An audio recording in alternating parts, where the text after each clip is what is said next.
All right, what's going on, everyone out there on the interwebs? This is NES Ruler 22, casting live from the Windy City of Chicago.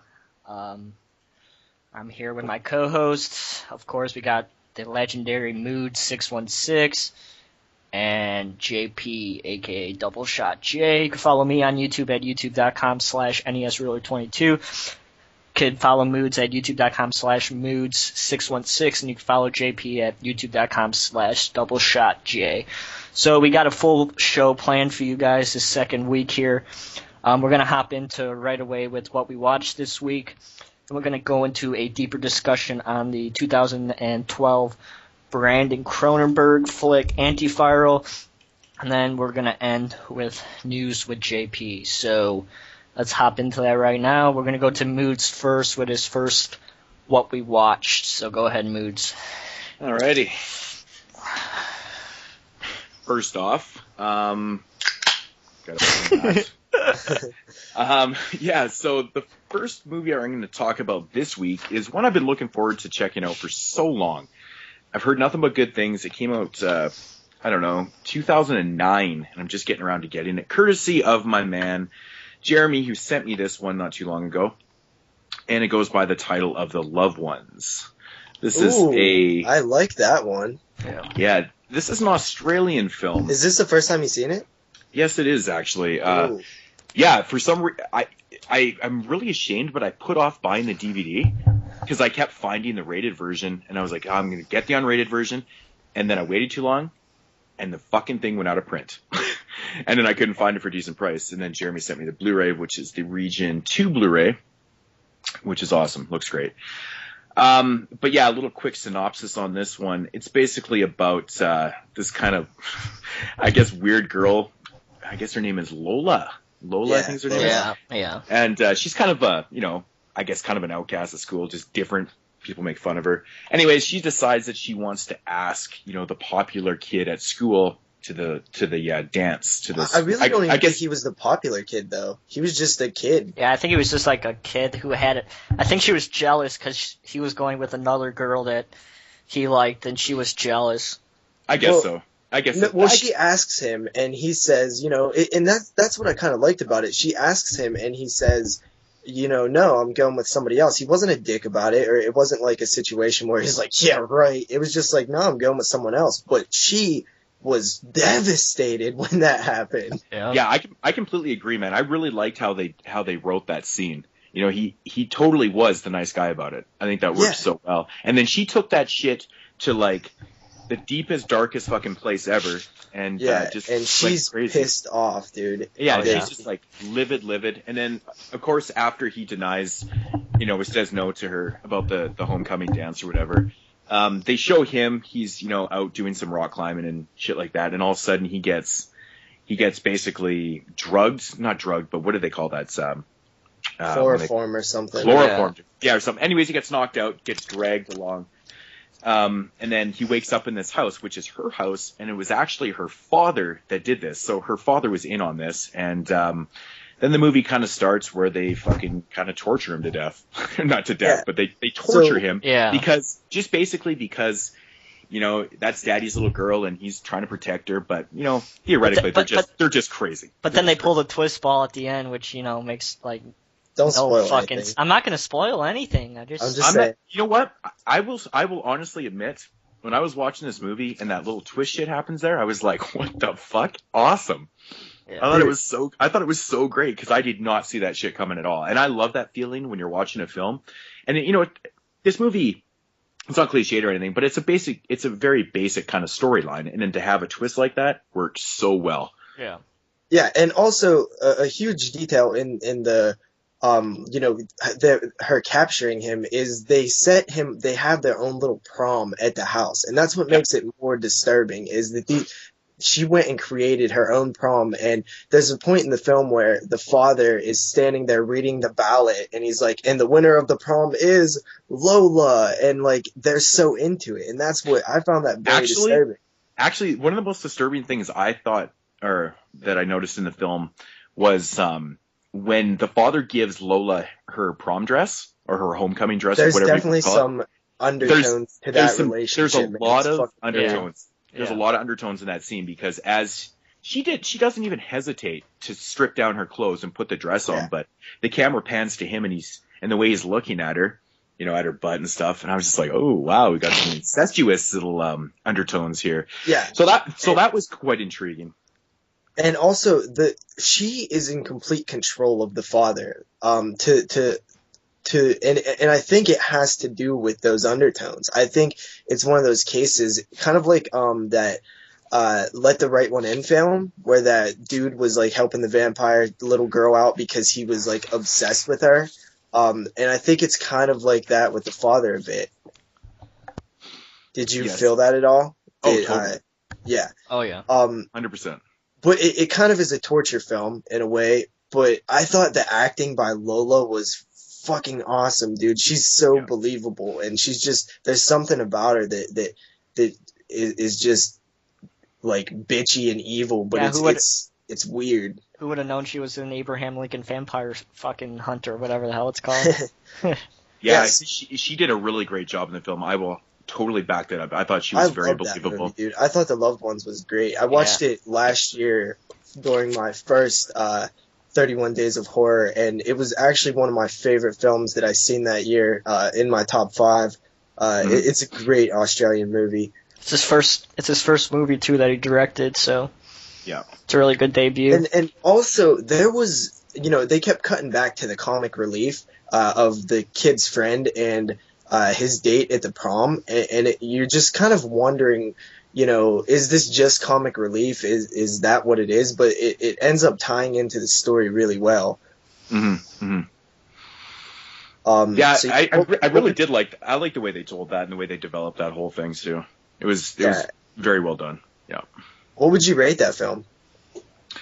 You know, it's funny, when I finished the film, I was like, I will admit I wasn't like completely blown away by it. But then I thought about it, and I was like, wow, that movie was actually really fucking good. So at first I was like, you know, maybe 7.5, 8, but I'd probably give it a solid 8 out of 10. I mean, I couldn't go any lower than 8. I don't know if I could go any higher. I mean, I honestly remember rating it. I think I gave it like an 8.5. Yeah. I loved it, but it was really good. Like, I'm actually looking forward to watching it again and just, you know, kind of looking into it more and stuff, and just kind of maybe not picking it apart, but just kind of looking into things a little more and stuff. But I thought it was a very cool story. Very good. I think the Lola character was so great, dude. The way she was just so into everything, and she wanted it her way, and just like her the extent that she would go to it, like the dinner scene, when she like unzips his pants to pee and stuff. That was just very uncomfortable.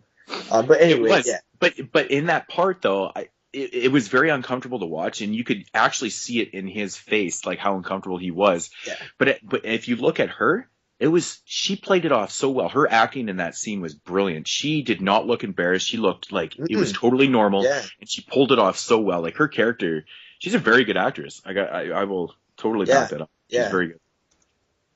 Very believable. All right, so am I going next? Sure, good. All right, the first movie I watched was 2013 film released by Image called Do Not Disturb. This is the one with the Do Not Disturb sign on the cover, covered with blood. And so the film's pretty much about Stephen Jeffries' character, who you know from Stephen Jeffries from Fright Night and 976 Evil. Stars and in this movie. And all those gay pornos. Yeah, right. You know, and there's nothing wrong with that. Stars in this movie. Do you know the names of those pornos, Moodz? Sure, they're in your collection. Edward Penis Hands. Awesome. All right, so Stephen Jeffries plays a character named Don Malik, who is a horror writer, and not a horror writer, but he's an author. And we find out that his fiance is brutally murdered somehow, and he kind of loses his mind a little bit, and he takes shelter in this motel-type place in a bad part of town. And as the film goes on, we see him starting to murder people that he dislikes more and more in this hotel room, but he doesn't just murder them. He keeps them conscious of what's going on, and he's, starts taking out body parts and stuff when they're conscious and what's really going on. And that's pretty much it with So he's the like story. mutilating them while they're alive? Yeah, when they're conscious, but they can't do anything about it. Huh. Yeah. Huh. So it's like a torture film then? Kind of? Not very good. Not very good. I gave it a 6.0 out of 10. I got kind of bored of it. Well, was there any like good gore? No. Or nothing? Did it offer anything that you really like? That's a pretty high rating, actually, for a movie that you completely didn't really like. I didn't hate it, but I thought that I thought the story was interesting, and the way that he murdered the people and kept them alive was interesting as well. I didn't want to... But that's nothing we haven't seen before, correct? I guess so, but I didn't really want to give it, I didn't think it deserved, a 3 or a 4. A little above average? Yeah, a little bit, but it's better than any midnight release movie that comes out, so, Alright. It was alright. I liked the setting, too. It was cool in the old hotel, abandoned hotel and stuff, so it was interesting. Huh. Yep. Okay. Yeah, I honestly wanted to see that one. I like the cover, like the Do Not Disturb I title. can't picture it. Yeah, so... I know I probably heard of it because lately I've heard like every film that Stephen Jeffries is in. Like I see news posted on it because it's like it's pretty crazy that like a selling point is Stephen Jeffries. Like Yeah. that's film's big selling points. Like we got Stephen Jeffries. Yep. But Stephen Jeffries is I've actually talked to him before. He's actually kind of cool. Yeah. But I guess I'll go next. This is actually one that I watched a little bit before last week's episode, but I totally forgot about it. And it is The Orphanage. It's a Guillermo del Toro produced film. You guys know this one? Yeah. Yeah. Yeah, both familiar? You've both seen it? Yeah. Yeah. Yeah, from 2007. It follows a woman as she returns home to a house that used to be an orphanage where she grew up at. She has a son. Her son is HIV positive, which I found pretty kind of shocking when they first, revealed that. Because like, whoa, that's sad. That kid's, gonna die. It's definitely something you don't have that a lot in storylines and films. Yeah, you don't expect a kid to be HIV like, what positive. is this? Like, what? What is this, like the horror version of Philadelphia? Like, come Yeah. on. Yeah. And so she is convinced when her son disappears that it has something to do with spirits or ghosts or whatever haunting this place. She investigates and tries to figure out where her son is. This one, to me, I liked it. I'm not a huge fan of these slow burn ghost stories unless they're bringing something completely new to the table. And it's nothing to do with slow burn, or nothing to do with ghost stories. I just don't like them combined sometimes, which is normally what they are. This one had moments where very, very, eerie, creepy moments, but they were very few and far between. There's like 2 or 3 like reveals that I found to be very, very effective, but in between that, it was just kind of dragging for me. And I did like it, but I wasn't blown away by it. It's not a lot like a horror film. I mean, it is a horror film in its own way, but it's not a straight up horror film. There's not a whole lot of scares or any gore or anything like that. What'd you guys think of it? It's not Del Toro's best movie, but it's definitely not his worst either. Yeah, I don't know. I've always been kind of on the fence about this one too. It's not my favorite either, but I don't know. It's not as good visually, as Devil's visually Back, it looked good, but yeah, it's not as good as Double Backbone or Pan's Labyrinth, but well, he actually directed those films though.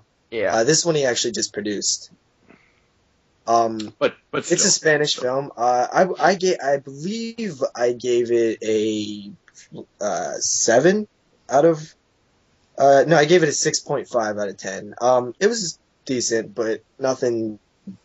I think that the reviews were giving it a lot more credit than it actually deserved. I read a little bit about it, I think and people were saying how it's a great ghost story and stuff. You said that the 6.5 that's probably an appropriate rating for it.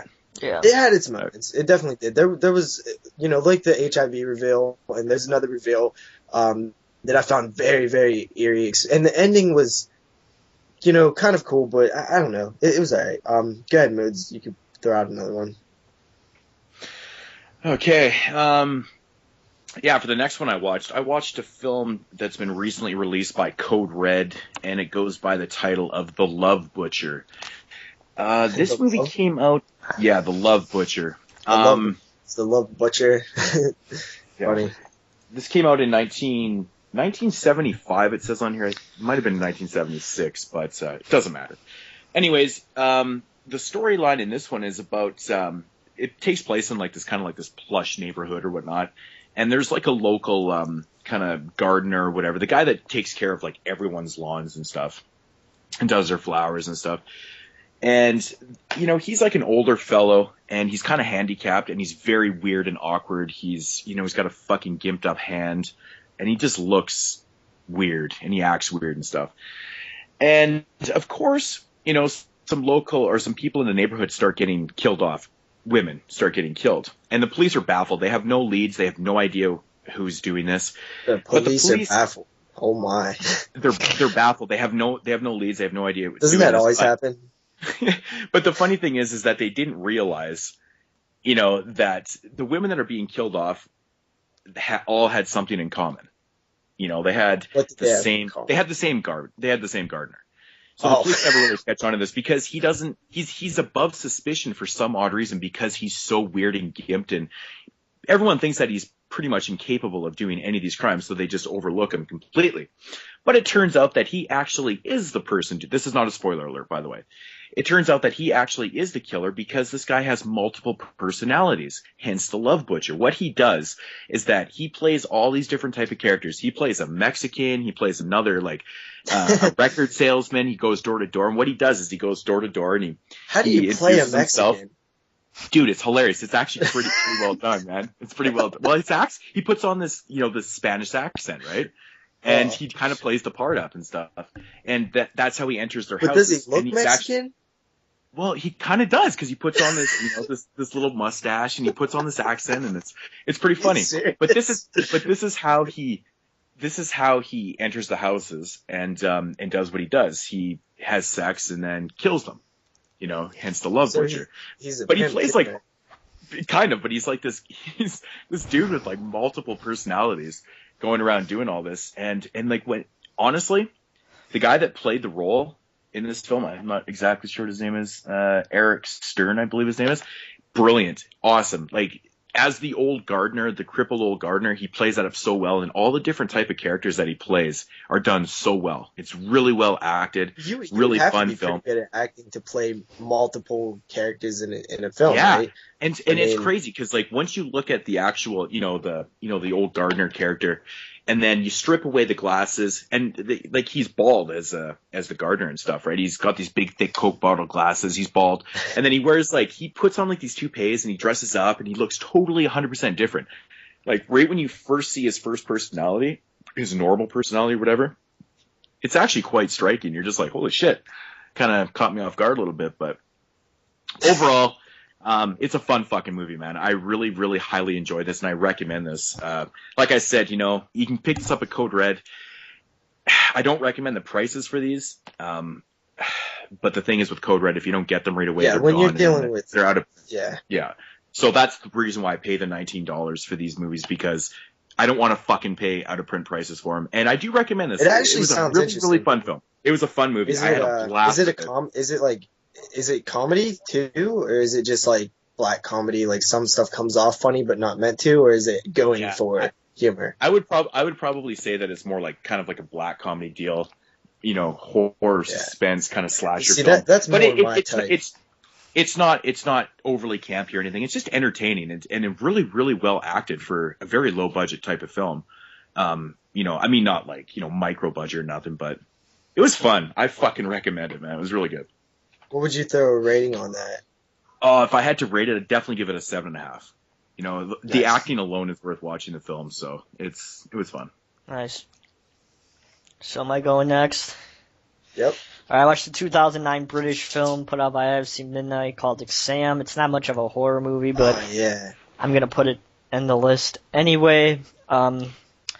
People compare it to The Cube and stuff like that, but it's not as gore intensified as The Cube, but the movie pretty much takes place about 8 people or so who is all working towards this job, which we don't know what this job is, but there's only one position and it's a highly sought after job, and these 8 people go into this room, and before them is a single piece of paper, and there is nothing on this piece of paper, and they have to try to find out how to answer this question that, the main guy asked them, and it's pretty much about them, trying to solve this problem, and, there's some rules that, if you destroy the piece of paper, you get disqualified, or if you, there's a guard blocking a door, and if you interact with the guard, you get disqualified, and, all this stuff. And, they start to go a little bit crazy trying to find out what's on this piece of paper, and you would probably think, the movie would be pretty boring, but, the actors definitely keep it alive with what, JP? I was just going to say, to the average person, that sounds kind of boring, but I'm like, oh shit, what could that be? I love those movies where it's like 3 people on a ski lift, there, go with it. Or 9 people wake up chained to a pipe, they need to figure out why they're there, go with it. I love those kind of films. Yeah. Because it requires the director to be creative and write, decent dialogue and make you entertained with a bunch of people stuck in a room.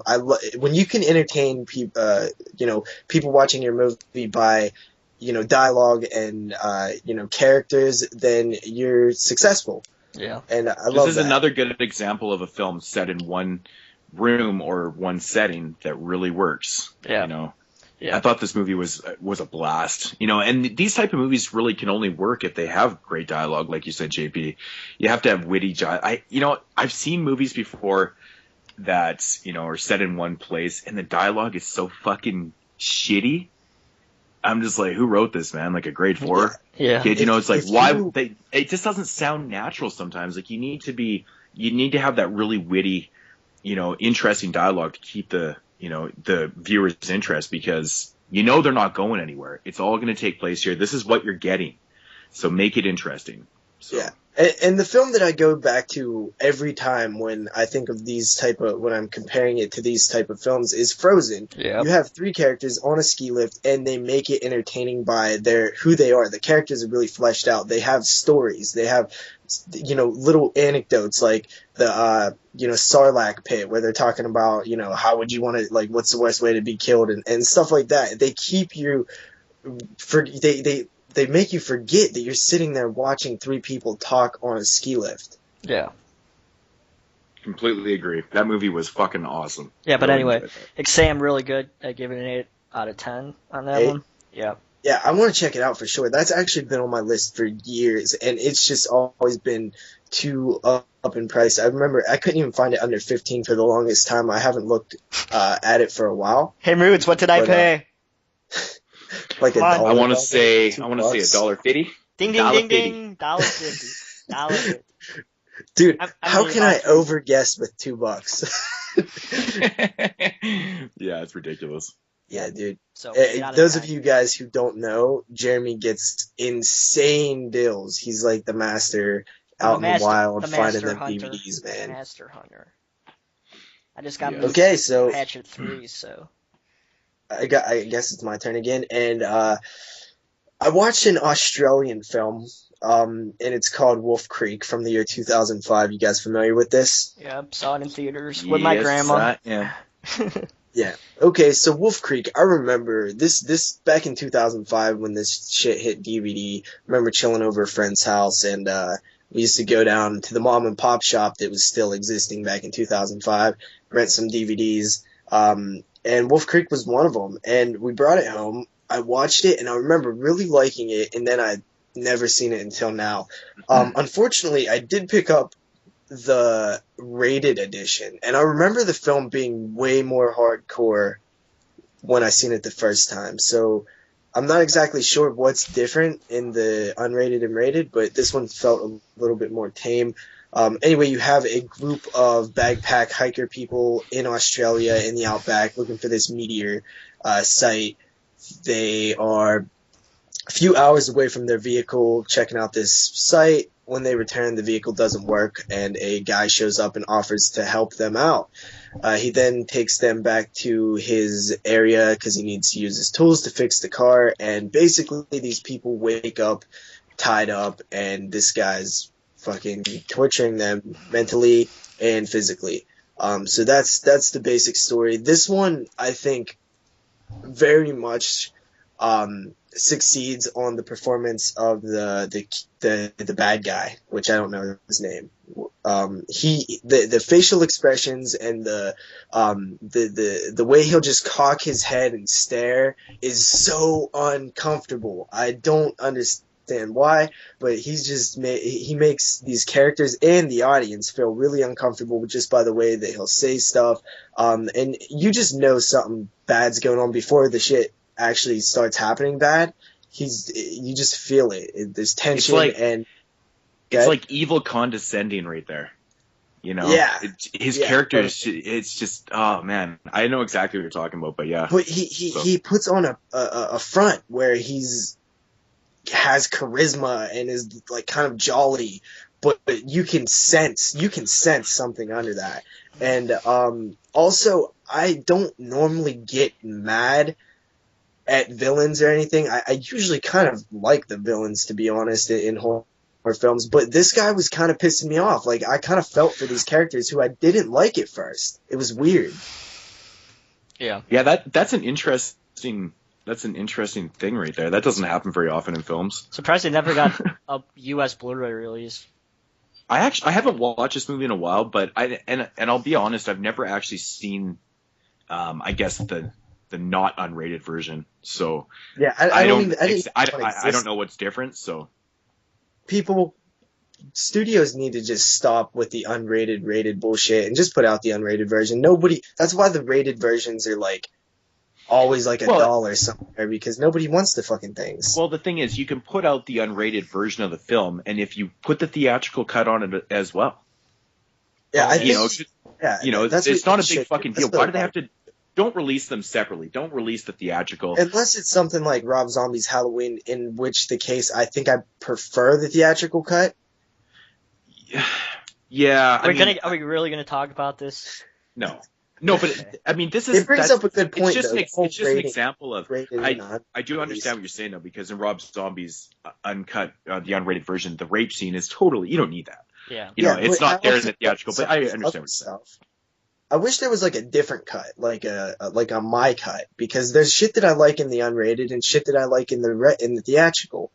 There hasn't been one where I like there hasn't been a cut that I would prefer yet. Yeah. So what do you give it?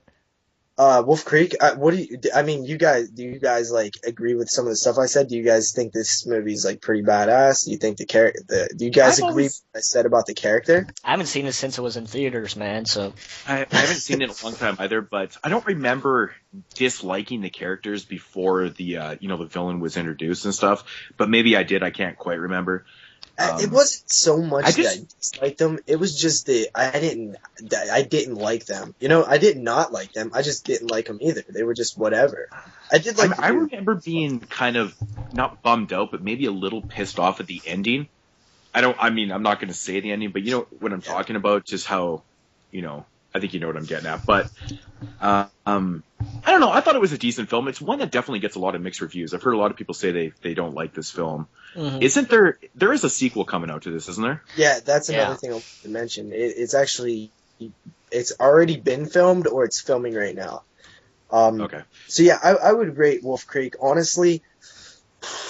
I think I got to go with an 8. I don't know if the unrated version would make me go higher or lower, but I just remember it being more hardcore in the unrated version. But I give it an 8 out of 10. Yeah. All right, you're up next, Moodz. Wow. Okay. The next one I've watched this past week is a film that I've seen in the past, and actually I have a review coming up for it on Body Bags. It's part of our hospital horror themed week, and it is a film called X-Ray, also known as Hospital Massacre. Was this the one put out by Scream Factory? Yes. Yep. Okay. Which I need out to in get simply because it has an X in the title, and I don't have any X's in my collection. Wow. So X-Ray from 1983, also known as Hospital Horror, starring Barbie Benton. She was she was in Playboy a couple times and actually lived with Hugh Hefner back in the 70s. Just a little bit of useless information. Thank you. The plot of this one, actually kind of cool. Basically, she goes to this hospital to pick up her results from her routine exam that she had for this new position or this new job that she's about to get. They need the results to clear her of her clean bill of health or whatever.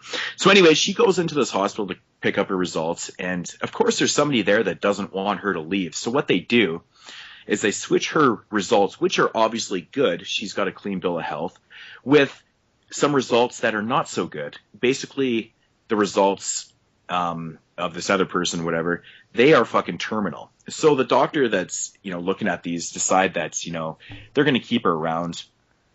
And while she's in the hospital, certain people start getting picked off one by one. Basically, anybody that's getting in the way of, letting her out of the hospital is getting murdered off in here. Now, there is, at the beginning of the film, the backstory to it. I really don't like talking about the beginning of the movie because you don't read away who the killer is in this film because of the, the backstory that happens in the first 5 minutes of the film. So it's not really a secret or anything. As for the film itself, very fun. I mean, it's all set in a hospital. It has a great, great hospital atmosphere. The killer looks awesome. He's totally dressed like a fucking surgeon, which I think really does work because what do surgeons do anyways? They cut you open, right? So I think that really works. The kills aren't overly insane in this movie, but they really do work. It would have been nice if they had made him a little more brutal because we all know, like, surgeon tools are fucking vicious. Yeah, you would expect that, Yeah. You expect some good kills. Yeah, you'd expect totally to have some. I want to see some damn brain surgeries. Yeah, but overall, it's a really fun film, and I had a lot of fun with this. And what can I say? Barbie, what's her name again? Barbie Ben. You get to see her boobs in there. It's pretty cool. But the biggest thing about this movie is the atmosphere in it. It's really well done. Yeah, as soon as you said it has that hospital atmosphere, I was like, awesome, I gotta see it. Really because I love that. It really feels like you're in a hospital. And like I said, she's in in her ward, and it's these people they show a whole pile of different types of areas of the hospital, and it just really feels like a really true hospital horror film. Very cool. So I don't know. I think I gave this one a solid 7.5 in my review. So nice. How's the transfer on that Scream Factory? It's really well done. I did talk about it. It's very well done. It doesn't look like a brand new movie, which I wouldn't want it to because then the transfer is a little overdone. It looks really good though. Really, really well done. It looks like a movie from '83, but there's that good grayness in the transfer. It doesn't have a lot of shit in there. It's very clean looking and pretty much what you'd expect from a Scream Factory release. It's really well done. Well, that one will definitely end up on my shelf because I will buy everything that Scream Factory ever puts out. I honestly think that you would really enjoy this one. I think you'd really enjoy this movie, JP. It's cool. It's cool. And the other thing about this movie that really gets me going and really works for me is that I don't like being in hospitals as it is, and you can kind of relate. I can relate to the character because you can tell that she doesn't want to be there either. She goes there thinking that she's going to be in the hospital for 5 minutes, get her results and go, and then continue on with her new position and stuff. That's not the case. Could you imagine being in her position going, holy shit, like I feel fine, and all of a sudden I'm basically dying? This doctor's trying to tell me that I'm like dying. That's terrible. That really is truly a horror film. So I think it works. Yeah, I think two of the places I hate being the most are hospitals and DMVs. They should make a horror film set in a DMV. They actually should. That's a good idea, man. They make enough killer car movies. Why not something that starts, in the DMV? Yeah. That's cool. All right, so I watched another IFC Midnight film. from 2012 called Crawlspace, not to get confused with the Clive Kosinski movie that's coming out soon from Scream Factory, but There actually is another Crawlspace film from like the 70s too. Yeah, Steve, I think that's the one Steve likes, right? Yeah. But anyway. Okay. Another pretty shitty movie, but I guess we could talk about this story again. So this whole movie takes place underground in this science lab, I guess, that's run by the U.S. government, and shit starts to go down, and they send in the army to go handle it, of course. And we learned that the U.S. government was taking out a part of somebody's brain that would be able they would be able to mind wash anybody without them knowing. So one of the guys we follow, the main brainwashed woman who could brainwash people, is actually supposed to be his fiance, but I'm lost. Yeah. Mm-hmm. Really fucking confusing. Okay, So I know you good? just picked up the Doom Blu-ray, right? Right. Yeah. So it's kind of like Doom, but it's underground. And so yeah, these people go in to try and stop all this mayhem that's happening underground. It's pretty stupid, confusing as you could tell. Yeah, it has practical effects, which is pretty good. And then towards the end, they have a really shitty head explosion CGI, which ruined everything that was going good with the effects. But not the best IFC Midnight for sure. I gave it a 6 again. 6? Yeah. Okay, you said that it was set underground. Is there any play on the claustrophobia of being underground? Yeah, for sure. There is? Yeah. Does it feel like it? Like, can you feel it? A little bit. Like I said, I've seen much better science lab type movies. But because I love stuff like Day of the Dead for that claustrophobic feeling. I love films that play up the claustrophobia and paranoia, especially because people get paranoid underground usually. Yeah. Yeah. So 6, you say? Yeah. It's not worth more than it's not worth more than a few dollars. Yeah. For sure. Have you seen that one, Moodz? No, I have not seen that movie. Okay. It doesn't. I don't know. I don't really know what to think of that one. But if Jeremy says it's shoddy, maybe I will skip on that one. Well, it's like $1 on Amazon. So. Yeah. Okay. Q. All right. I guess I'll throw out another one, and this is going right along with a common theme that Moodz just had, and that's my hospital horror film. It's Anatomy from the year 2000. This one actually was sent to me by Moodz. So thanks for that, dude. And I reviewed this one on Body Bags. I believe it's German, correct? Yeah. Yeah. Have you got? I'm sure you've seen it, Moodz. Have you seen it, Jeremy? I have the Blu-ray, so yeah. Yeah. Okay. So this chick is pretty smart. She's pretty damn good at what she does. She wants to be a doctor. She places in number 2 in the country or whatever for some test that she took. She gets invited to take part in this prestigious school, an anatomy class, where she kind of uncovers a secret cult-like coven type thing of doctors who have been practicing illegal types of experiments, I guess, way back beginning in when the whole Nazi thing was going on. And she basically tries to stop them. Now, there's a certain point in this film where it just turns into a slasher. I don't think it was set up like that. I didn't feel like it was a slasher until, the chase scenes started popping out and stuff. But, there are some cool stuff in here, man. There's some sliced up bodies that are real thin and stuff, and all kind of cool sculptures of, real, obviously fake in the film, but, in the film, they're real people that are, sculptured up with their, anatomy shown and stuff. It has some cool stuff there. I did like it.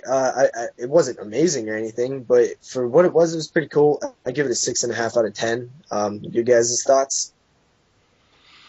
Yeah, Yeah. I gotta say that I felt the same way about that movie too. Like, I didn't really think it was set up as a slasher film either. So Yeah, it's all of a kind of sudden weird. Yeah, I know. I know it's just exactly like what you there's mean. a chase scene. I'm like, what the hell is this? Like, this is our villain. This dude sucks. This guy sucks bad. This is our slasher killer. Come on. Like, I like the idea of the whole coven of these like Nazi people who were like practicing illegal shit. Yeah, it's funny that you bring that up because I thought the exact same thing when I first watched that movie. I was like, that's interesting that this movie kind of went that way. But Yeah. I mean, too,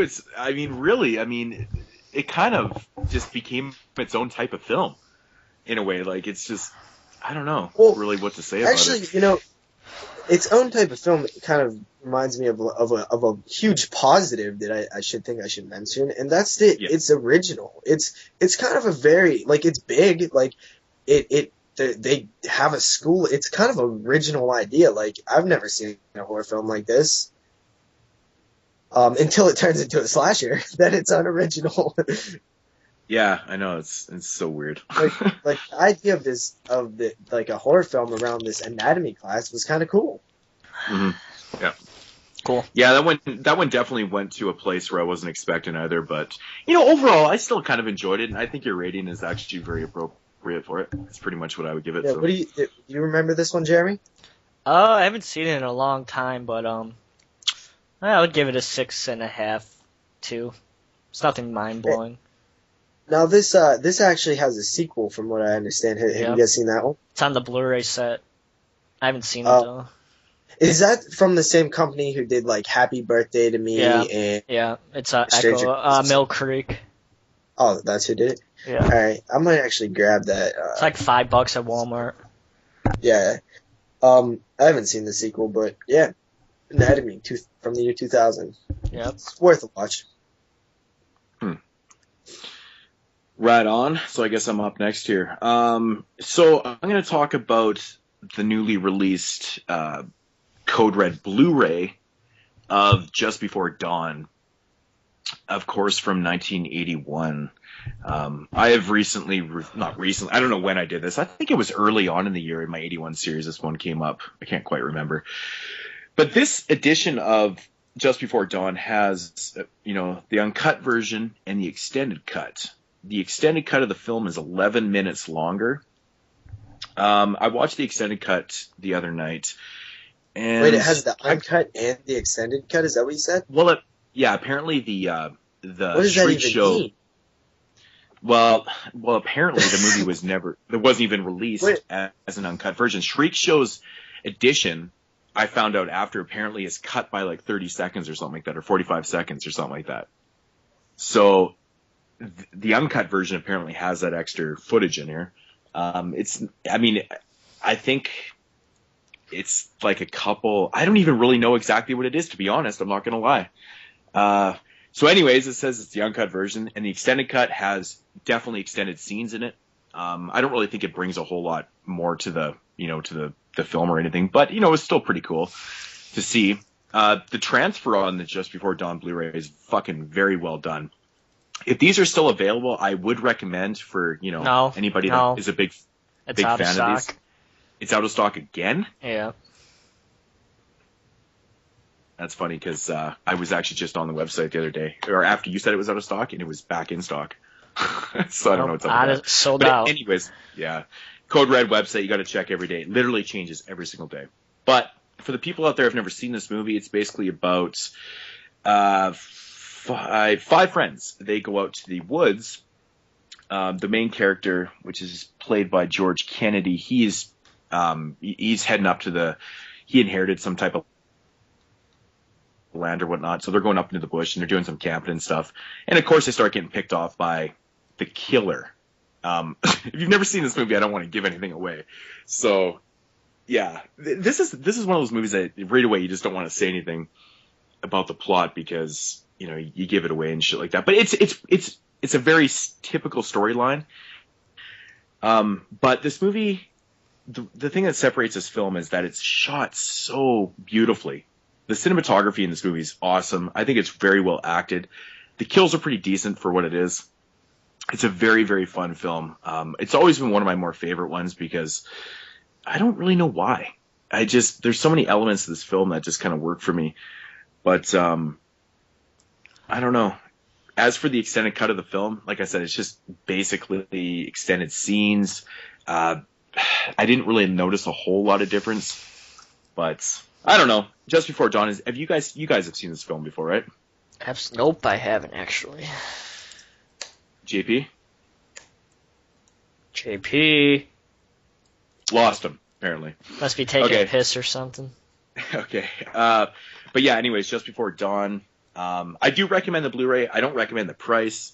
Yeah. It's definitely worth it to own for hardcore slasher collectors. I mean, we all know that not a lot of early 80s slasher films come out on Blu-ray, it seems like. So this is kind of a treat to have in your collection because, they just don't seem to put out too many of them on Blu-ray. But, I mean, I don't really want to talk about if you guys want to know more about the film, check out my review. But it's a fun film. I think it's very beautiful, very well done. And, this one seems to get a lot of mixed reactions, in my opinion. I've heard people say that they totally don't like it. I've heard other people say that they completely love this one. It's one of their favorite films. So, kind of judge it for yourself and go from there. I mean, so that's Just Before Dawn. I can't remember what I actually gave it in my review, but I don't know. I'd probably give it like an 8 out of 10. This release, I'd give it like an 8 out of 10. So, all right. But yeah, guess we could talk about. I have one movie left before my pick of the week. So, how many do you have left, Moodz? I have 4. Oh, fucking hell. All right. So, got the 1982 flick Visiting Hours. I reviewed this on the body bag, so you guys want to check out my review of it, but figured we just talk about it a little bit.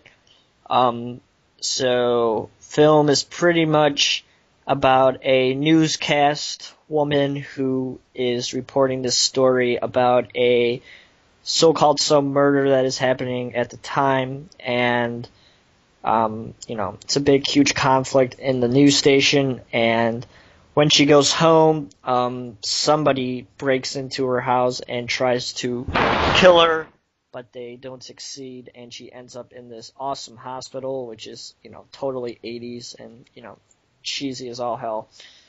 So, the killer finds out that she is actually not dead and comes back to try and finish the job, and that's pretty much the rest of the movie. What do you say, Moodz? Well, what would you rate this film? I gave it a 7.5. 7.5. It's pretty good. Yeah. Not too bad. JP, have you seen this one? What was it? I actually had to step away for a second. Visiting Hours. No, I haven't actually seen that one. Okay, you've never seen Visiting Hours. I do agree. I think the movie is definitely a little too long. It's an hour and 45 minutes long. It drags. I definitely agree. I remember the first time I watched this movie, I thought to myself the same thing. And I'm a big fan of, movies. I mean, if the movie's... It can be an hour and 45 minutes, but a lot of type of movies like this where they can be cut down. This movie could have been a lot fucking shorter. At least 20-25 minutes shorter for sure. I think it's a good movie. It would have been a lot better if it was shorter. I don't know. I've always enjoyed it. It's okay. It's definitely not the worst hospital movie, that's for sure. But it's all right. It's definitely one everyone should have. I need to watch it again. It's been a while since I've actually checked out. Now, how's what did you rate that one? 7.5. Solid. All right. Is it my turn again? That's my last one until my pick. So, you guys go ahead. Okay. I'll be right back. Go ahead. Okay. I guess the next one I'll do is actually a film called Hypothermia from the year 2010. Are you familiar with this one? I am. Yeah, okay, so this one has the guy, what the hell's his name from Walking Dead? You know who I'm talking about? Yes, I do, and I completely just forgot his name right now. Yeah.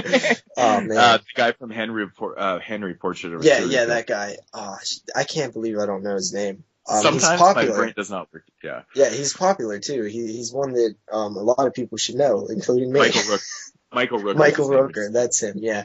Okay, so this one has him in it. He plays a father.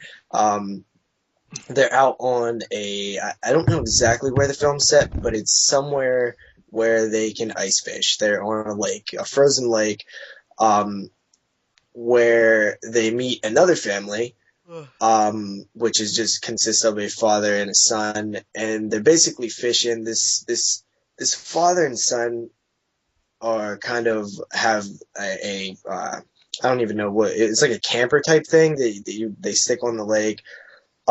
Basically, it's a creature feature. There's really not, I guess, much plot to go into here. They're on this lake and they're fishing, and there's some kind of prehistoric creature that is under the ice. This one I thought started off so good. I got a feeling, JP, that we're gonna have the same opinions on this one. What movie is it? It's called Hypothermia from 2010. Okay. It started off so good. I really was digging it. You know, it's one of those situations where it's kind of one location. There's a small group of characters, and there's something trying to kill them, it doesn't even have to be something trying to kill them. It's something, whatever it be. This time there is something trying to kill them, and it's some kind of fish thingy, and it was pretty good. Until you actually, there's a point where you actually see this thing.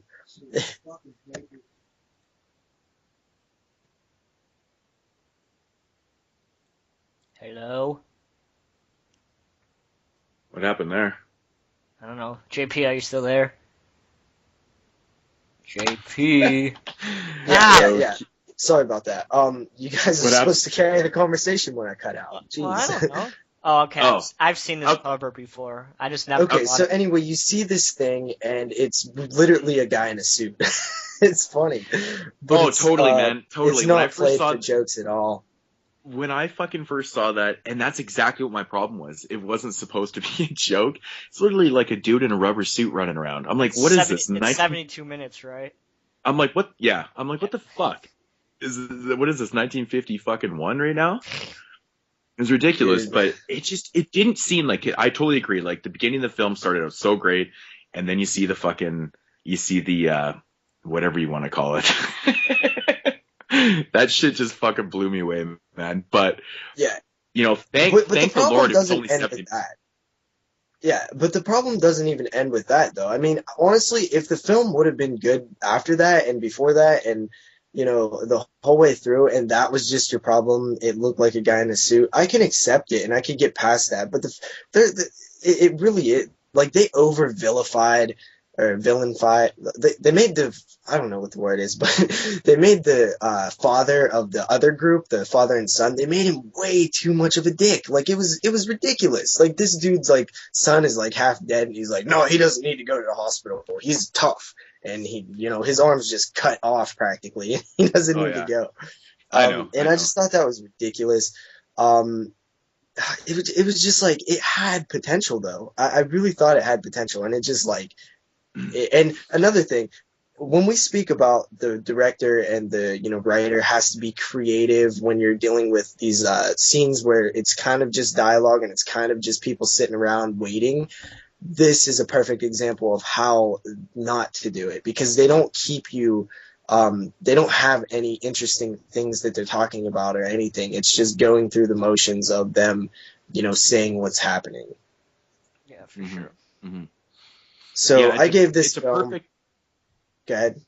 It's a perfect example of a film that is really good in the first half and just fails miserably in the second half. Yeah, perfect. Yeah, it really is. It was kind of sad because I actually heard bad things about it, and when I started watching it, I was like, I kind of like this. You know, I'm it's not too bad. I'm positive that we talked about this before because I picked up this movie a long time ago and I said the same thing. I was like, man, this movie started out so good and just the end was just pure balls. It was just Yeah, it was terrible. it has a good cover. It's actually Does. one It of has those classic moments, man, where like in the 90s and 80s, how the box art would be fucking awesome, and the well film would suck. that's what those fuckers did to me. They sold me so well on that shit, It man. did, It yeah. has reversible cover art. You know, the one cover is Yeah, I pretty know. basic, and then the reverse is so awesome, man. Yeah. And that's I only paid like $4 for that movie anyways, so I was pretty happy with I've seen the it for price. $1.50. I just never bought it because I thought it looked so bad. Yeah, Yeah, okay. it could So have been better. I gave this film a 5.5 out of 10. I think it's very, very average, but I think certain moments make it slightly above average. So 5.5 out of 10. Go ahead with your next one, Moods. Okay, so the next movie that I am going to talk about here is from 2013, and it is called The Purge. Oh man. Okay, Um, stay super spoiler free on this one because it's kind of new. Yeah. Yeah, I mean, I'm not gonna, it's starring Ethan Hawke, and basically the premise of this film, it's set in the future. I think about 10 years from now, kind of thing, or whatever. It doesn't really matter. It's set in the future. And in the future, the government is set this law up where one day a year for 12 hours, people are allowed to commit crimes. Oh, it's such a cool Basi- plot, man. Now, does that hook you right away when you hear Yes, that absolutely. concept? Yeah, it does. Yeah, It does. I agree. I So like that basically- concept. It's So great. basically what it is, it's one day a year, starting at 7 o'clock at night till 7 in the morning. You have 12 hours to commit anything you want. And it's called purging. It's That because sounds scary as the fuck. crime rate has gone down so much, and they allow people to do this to get their aggressions out and stuff for one day a year. And this is the reason why crime has gone down so much. I mean, even the title is creative. Like, it makes sense. It's it's a purge. That's what it is. Yeah. That's cool. Yeah. I like it. And that's the plot. That's basically the story of the film. Now, the film centers around Ethan Hawke. He plays a father, and he's got a family and stuff, and he sells security systems in this very kind of high class neighborhood and stuff like that. He lives in a neighborhood where crime really does not happen, but he has this crazy security system because they're kind of out there, a little more wealthy, I guess, because he's doing well now, and why not have it, right? And the Purge starts. See, this is one of those movies that you can't really say a whole lot about. I don't know. I don't really want to go any further than that. I mean, I don't know. What would you say? But what would you say about further than that? This is actually one of the movies that I was thinking about doing as like our main one, but since you already watched it, it's Well, fine. I will say this. I will say this one. So their son actually sees. They're kind of a conservative family, really. They support the Purge, but they're not really trying to participate in the Purge. Basically, is what the family's about, right? Yeah. So Dude, I wouldn't want to participate in that shit either. I think I would die too fast or something. It sounds so dangerous. So the son sees this guy, getting or he's running up the street, he's all bloodied up and stuff like that, and he lets this dude in the house. Yeah, to which save is him. in the trailer. That's in Yeah. the trailer. Okay, so I don't think I've ever seen the trailer. But anyways, he lets this dude in the house and shit like that. And of course, the people that are chasing this guy show up Pretty at their pissed house. off that they let him in the house, huh?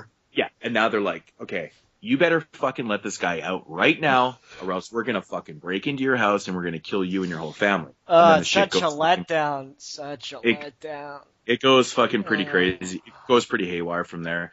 My personal thoughts on the film, I absolutely hated the ending to this movie. Such It a was- fucking letdown, that whole It was- fucking movie. I was sitting there when the first trailer came out going, that movie looks fucking awesome. And I got there, just fucking watched it, and I was so disappointed. Such a missed opportunity. I think I do agree that it's a missed opportunity because there was so much potential to have this one go fucking apeshit crazy awesome. Yep. Yeah. Yeah, the concept. There is moments. I will many say, ideas. I will say there is moments in this film that are pretty fucking awesome. But the last like probably 20 minutes of the film, I was so fucking mad. I think the minute they broke into the house, the movie was ruined. No, I wouldn't quite say right at that point. I think it was more about like I don't know. It's the last 15 minutes. It was just, I was like, you've got to be fucking kidding me, really? Like, no. Now, is it one of those things where it's like typical Hollywood shit, like fucked it up, or is it like, I wouldn't say that. I think that Universal cannot put out a good mainstream horror flick. I think that if you're gonna even see any good mainstream horror flicks today, you have to go to Lionsgate, or you're not gonna see anything worthwhile. All they had to do was fucking write a better ending. But just think about it. Fucking puss out on the ending. Seriously. Think about every mainstream horror film that has come out in the last 10 years that has gotten good reviews. It was Cabin in the Woods, put out by Lionsgate. The Descent, put out by Lionsgate. Saw, which, people shit on, but that was put out by Lionsgate. No, the first Saw is geniusly great, dude. Okay. The problem with Saw is it's just surrounded by crap with the sequels, and people forget about how good the first Saw was. Yeah, but then you think about, all these shitty fucking horror movies that get put out that, The Conjuring was put out by Warner Brothers, that was a good exception of something that was actually good. But, Insidious, I think that was put out by Lionsgate too, if I'm corrected. But, Lionsgate can put out good mainstream horror, but, Universal, I wouldn't, I don't have high hopes. Who owns? It's not even that this movie is poorly made or anything. It's not a bad or a poorly made film. It's just stop fucking pussing out on the endings. Yep. Do we really need to have these type of fucking endings? Like, seriously, I was so livid and I was expecting something, and then it just did not happen. I'm like, go fuck yourself. So I was so livid. I don't know, actually. I would probably maybe give it... I mean, it was fine up until, like I said, the last probably 15 minutes of the film. I mean, but is the movie decent enough to forgive it enough for the ending to rate it a recommendation? No. I don't know, man. It's so hard. I'd probably just give it maybe like a 5.5. Like, and that's, and in my rating system, that is a loose recommendation, but at that point is like, you view it on your own wits now. Yeah, I'll buy it. I'm so loosely recommending this film because, it's for one, you might not hate the ending as much as I did. But for me, it was a fucking major letdown. I was pissed off, so the rating dropped so much. But like I said, it's not a poorly made film. It's decent. It's pretty good for what it is. They took a really good idea and just fucked the ending up.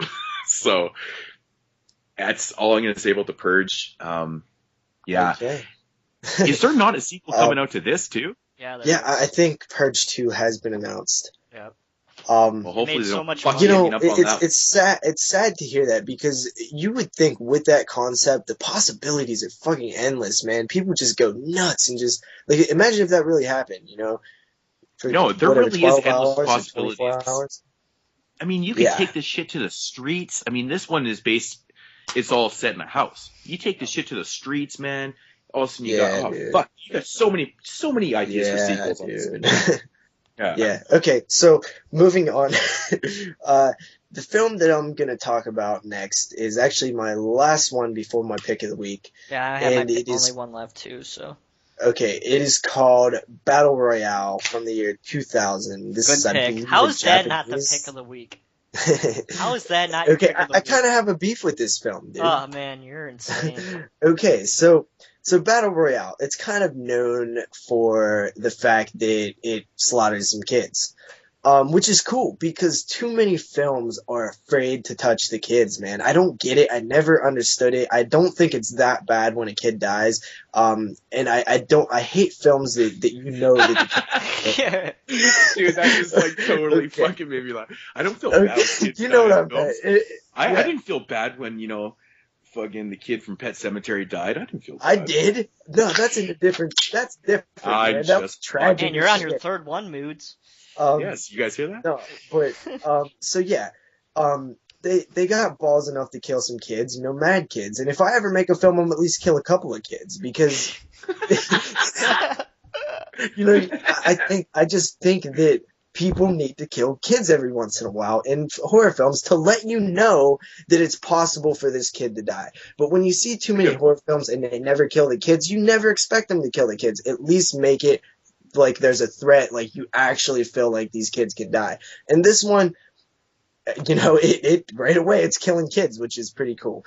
But so yeah, there's a bunch of this film takes place on an island. It's set in, I guess, in the future where like juvenile delinquency is an all-time high, and this whole class of kids are took to an island. They're each given a backpack which contains whatever and a weapon, and they're sent out on their way.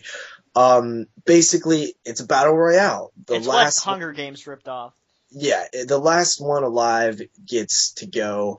You have a mix of different characters there. You have, each having their own, backstory and, each uniqueness to make each one stand out and easier to, remember who's who. And it just counts down, as they're killing each other, it'll pop up like 23 left, 21 left, stuff like that.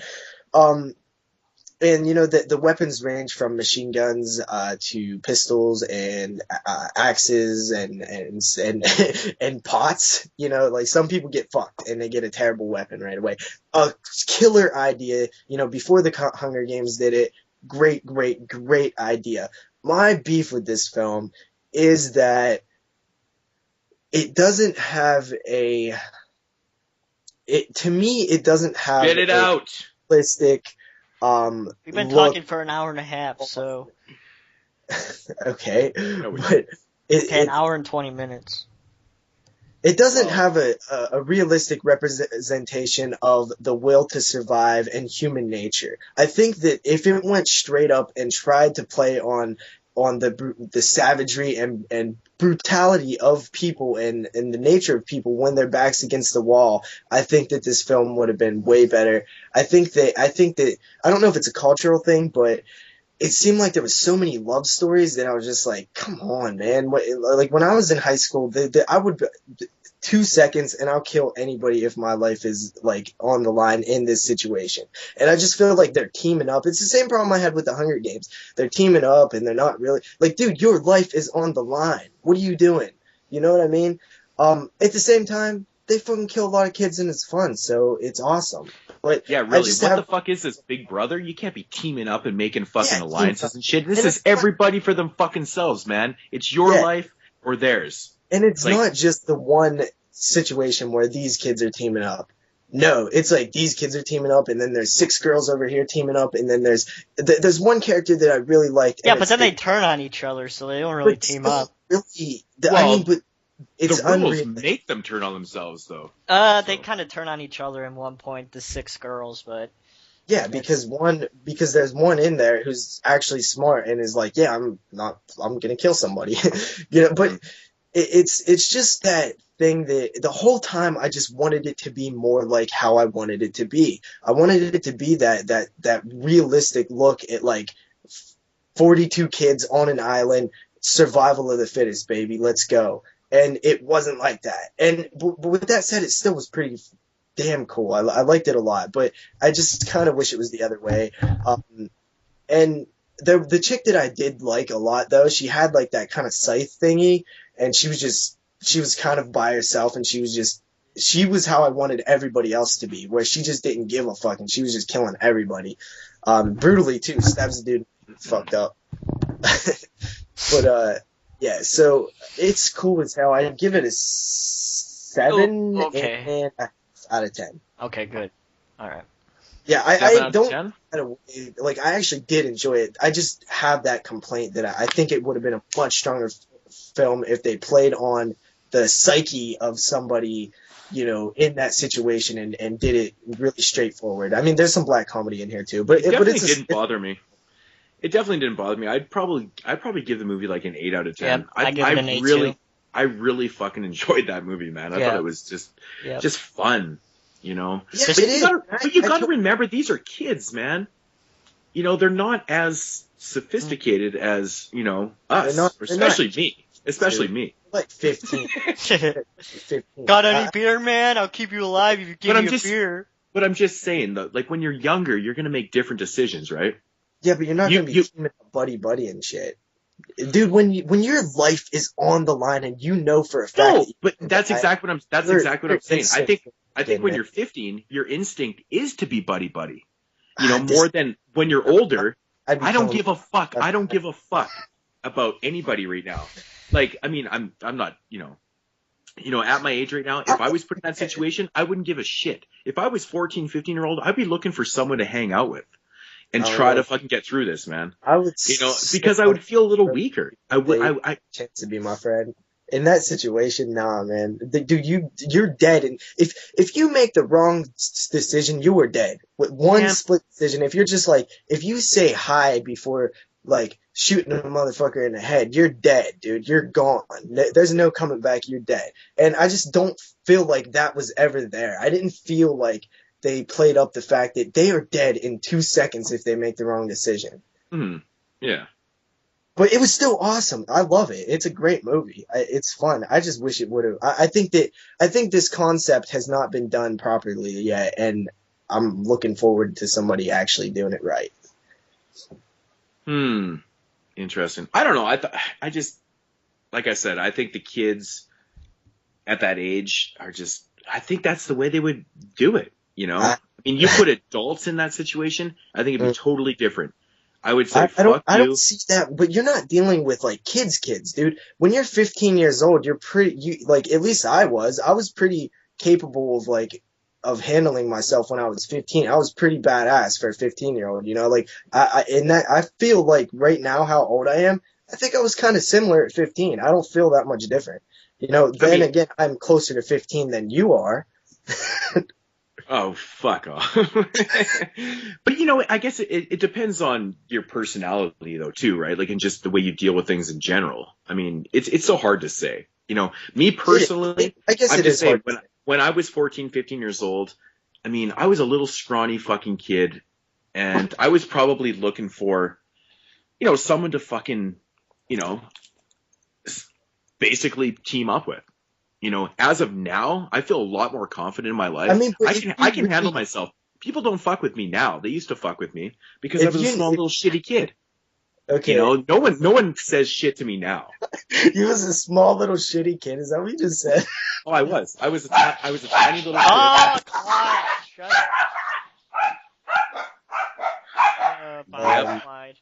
I can't even. And as I'm talking, I can't even, you know, mute that out. So. Knew that was gonna happen. Anyways, I don't know, man. I guess, like I said, it's all personal. Yeah, I guess. Really. So. Man, that human instinct to survive, I think, exists in kids and everybody. When they're told they're gonna die, I don't know. It's just, I guess, how you interpret it, really. But yeah, go ahead, kick out another one. Battle Royale is cool, though, man. I really enjoyed it. I'm looking forward to checking out the sequel. Moodz is the only one left. Okay, yeah, I got one more here. I got rid of one. So I got one more before my pick of the week here. Okay. Once again, another release by Code Red. Somebody finally released this movie. I was looking for this for years. I could only ever find bootlegs. And I was like, why has this never been released? So, and I'm talking about Trick or Treats. Ooh. Yeah, so I've not seen that. Yeah, this is from 1982. It's starring, kind of starring David Carradine. He's in the film a little bit. But anyways, the storyline in this movie is, it has a brief backstory to it. Basically what it is, the wife of, this guy, she basically gets this guy, or the husband, committed to this mental institution by playing this whole shit up. And anyways, this guy gets committed, right? And the story takes place about 5 years later. And she's got a new boyfriend, which is played by David Carradine. And her son is basically exactly like her and her new boyfriend. They're like magicians, and he's like a fucking trickster himself and stuff like that. Anyways, they have this show that they got to do one night on Halloween. So they get this babysitter and they leave, their son with the babysitter and stuff like that. And this kid just basically terrorizes this fucking babysitter throughout the film. He's playing tricks on her left and right and shit like that. And of course, while this is all going down, the father of the son, who's been, institutionalized for various reasons, breaks out of the institution, and he's come back to the house to kill his ex-wife. And that's basically the plot of the fucking movie. Now, this movie's kind of like, it's almost like a kid's film, to be honest. It is set around Halloween, correct? It is totally set on Halloween night. How's the vibe? Atmosphere? The Halloween, the vibe and atmosphere of the film is actually really, really well done. It totally feels like a Halloween film. There's trick-or-treaters coming to the door like every 5 minutes and stuff like that, which kind of adds to it. And the way they did it, though, every time there's a trick-or-treat at the house, the kid's like almost setting up for a new prank, and then he gets the fucking babysitter again. Of course, it's not 100% realistic because, after the first like 61 pranks that he pulled on her, you think that she'd fucking learn that, when he's cutting meats and stuff, he probably didn't cut off his thumb. Shit like that. But anyways, it's still a fun watch. The little kid he's this like little short, little chunky kid, and he plays it up pretty well. He's pretty funny in the film. And the only problem with this film is that there is not a lot of kills. I think there's only like 2 kills in the entire film. So for a film that's supposed to be like a slasher type film, yeah, don't expect, crazy kills or any gore or stuff like that. It kind of feels more like almost like a kid's film, but it doesn't though.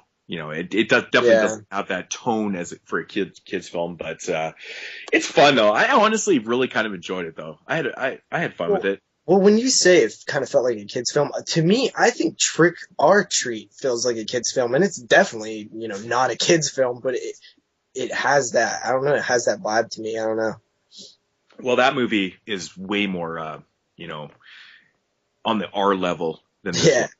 Yeah, I just mean it has that vibe. I think it has to do with the scene where the kids are, the zombie story with the kids and the pumpkins and shit. Just following them kind of has that kid vibe, I guess. Hold up, that's my pick of the week, you motherfuckers. Fucking asshole. What's your pick of the week? What would you? So if I had to rate this film, I would probably give it, probably a 6.5 out of 10. It's nothing spectacular, but it's entertaining. If you like, Halloween themed films, definitely check this out. I'm just happy that it got a release finally. It's one of those films that's always been on a list and just waiting for an actual fucking release. The edition's pretty good. Transfer's pretty well done. It's kind of typical Code Red. Yeah, it's a DVD. It wasn't expensive? released on Blu-ray. Yeah, it's exactly what Code Red releases all their shit for. $19.99 is fucking ridiculous. But once again, like I said, with Code Red, it's pretty much the only company out there that'll ever pay that for a DVD because that's what they are and that's what they go for. Yeah. So, I don't know. Like I said, if you collect and you like fucking Halloween themed films, check it out. It's fun. Yeah. Okay, so Jeremy, pick of the week time, brother. Trick and Treat. Trick and Treat? Trick and Treat. The movie we were talking about last week with the sequel, I was talking about I should probably end up watching that, and I did, and yeah, it's fucking awesome. Awesome anthology movie that, it's not your typical anthology flick. I'm not going to talk about it much. You think about anthology flicks, you usually think about, broken up type segment type things, but this is cool. Because it's all in the same universe and stuff like that, so, We're talking about Trick or Treat right now, right? That is? Did I write the wrong fucking... Is it Trick or Treat? The fucking anthology movie, dude. Yeah, the Trick or Treat. Oh. Yeah. Whatever. With the letter fucking R. Trick or Treat. Yeah. Gotcha. Okay. What else would I be talking awesome. about? That better be your damn pick of the week. Well, the problem is the film that the one I was just talking about is called Trick or Treats with an S. And then there's Trick or Treat from, I believe, 86, the one that has Ozzy and Gene Simmons on the cover. That's another actually film. The one I thought you was talking about at first. Okay, no, that's totally different. That movie actually has a very similar storyline to like Lords of Salem, and has something to do with music and coming back. Yeah, it's on that type of level. The Gate also kind of reminds me of Lords of Salem. The Gate, wow, crazy. Yeah, but anyway, Jeremy, pick of the week, awesome pick. That is one of my all-time favorite horror films. It's in my top 20, and it's my favorite Halloween-themed horror film, even more so than John Carpenter's Halloween. Yeah, it's really good. And it's my favorite anthology. Yeah, same. You know what, actually, Creepshow used to be mine for years and years, and then Trick or Treat totally took it over, man. Yeah. Dude, the way that the stories are interwoven. The structure of that film is so fucking brilliant. The structure's amazing. It has one of the coolest structures. It's all classic tales. The tale of the werewolf, and the tale of the fucking serial killer neighbor, and the tale of the zombies, and it all wraps up nice. And Sam, who is the complete definition of Halloween, that he is the complete embodiment of Halloween, and they made it into a character. They took Halloween and made a character out of Halloween. Yeah. That is awesome. Yeah. Really good. Sam. It's such an amazing film. I gave it 8.5, 8.5 out of 10. I always thought that, like... Definitely. I'd give it 9, but maybe 9.5. Maybe a 10. I might even give that shit a 10, dude. I love that movie. I don't see really anything wrong with it. I always thought the scene where, you know, the kid is puking is so fucking gross. Yeah. I know. Is that like a... Is that so blood close, and shit? Is he puking up blood and chocolate? Puking chocolate. It's the kid from Bad Santa, if you guys don't know. I think there's blood in there too, dude. I think it's blood and chocolate. Yeah, maybe it is, yeah. But it's just so fucking gross, regardless. Yeah. It's just I don't like how they kind of just like left that guy's story like after a while. No, he showed up at the fucking the werewolf part. Oh, really? That's who was following the girl, dude. Okay. Yep. So yeah, I guess my pick of the week turn, right? Yep. Okay, my pick of the week is from the year 2007. It's a foreign film from the foreign land of Canada, and it is called Jack Brooks' Monster Slayer. You guys seen this? I have to look at the cover. Fucking foreign film? Jesus Christ, man. Ah, for fuck's sake. Here we go again. Okay, go on. Yes, you guys seen this one? No, but I know the cover. I have. It's so goofy. It's so fucking... Are you serious? You guys didn't love this thing? It's so goofy. No, I thought it was fun. It's fun. I loved it. It was so fun. Dude, I was laughing the whole entire time. Robert Englund is fucking hilarious in it. I'm quite surprised that you like this movie as much as dude, because it doesn't seem like the type of film that you would love. Dude, the comedy is done so well. It's not in your face, over the top shit. It's fucking just funny, man. So there's this dude who's just pissed off. He's a pissed off person, man, and he's pretty much pissed off because in his memory, in his childhood, he was seeing his mother and father killed by some black ass monster that jumped out of the woods and just slaughtered him. And he's, now an adult. He's a plumber and he's pissed off. He goes to school. His teacher asks him to come fix his plumbing. His teacher is played by Robert Englund, who does a fantastic, funny job. As he gets up there, he fucks up something with the plumbing. It uncovers some kind of monster thing, which kind of possesses Robert Englund in the way of Robert Englund eats its heart. Kind of very Jason Goes to Hell ish in the way that happens. And there's monsters. This plumber guy is fighting monsters. That's basically the story. But it's a comedy. It's a horror comedy. And there's this fucking dude in there, man. He's so funny. He's like this douchebaggy type guy, and he's just like, man, you need to just calm down, dude. You're not okay. You're making her not okay, which is making me a little not okay. Okay? And then he just fucking socks him in the throat, yo. It's so funny because it comes from the performance of this guy who plays Jack, where you just see him getting madder and madder and madder as things happen to him, and he's just pissed off all the time. And I think that his level of madness comes through like very good, and there's creatures, there's monsters in rubber suits, like, you know, not like hypothermia, like it's practical effect monsters that are like, you know, foam and latex and stuff, but they look good, and it's all practical effects. There's not any CGI in it, and the comedy works so well with the horror. It's just fun, man. It's a fun movie. It's a total surprise because I normally hate shit like this. Yeah, that's why I was super surprised to hear you say that you actually really enjoyed this film. It just fucking blew my mind. It, dude. I didn't just enjoy. I like loved it. I thought it was so awesome. That's I don't know what it was. So funny. I don't know if it was because it was foreign or what. Foreign. Totally awesome. It is the Canadian, right? It's funny. I haven't watched it in a while. I need to revisit the film because do it. And like, there's definitely things I don't remember. Like, it's funny that he gets so mad. To me, I don't know, this, I guess, stems to my real life. When people are mad, I find it hilarious. So that probably helps a bit. So yeah, that's my pick of the week. I give it an 8.5 out of 10, dude. That's how much I liked it.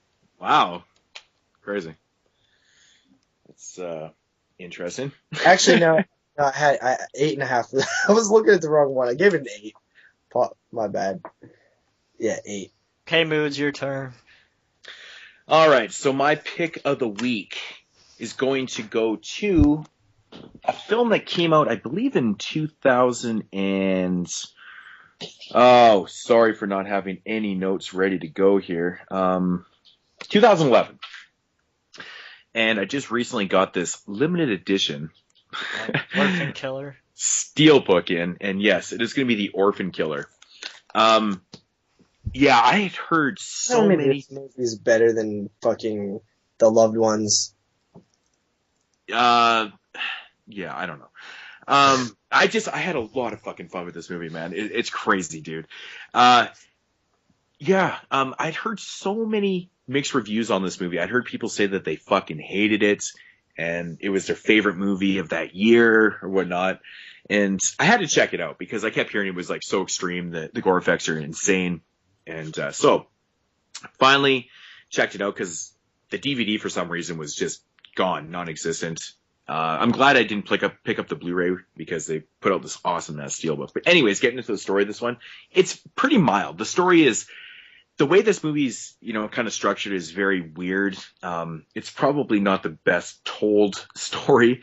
And it's just weird. You got to kind of see it for yourself. But anyways, what happens is there's like a home invasion, and the parents of these two kids are killed off. And what they are, they're basically sent off to this orphanage where, the little boy, Wait a minute, do they kill kids in this movie?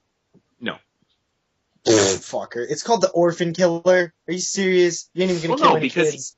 Because you already missed the point. He's sent to an orphanage, right?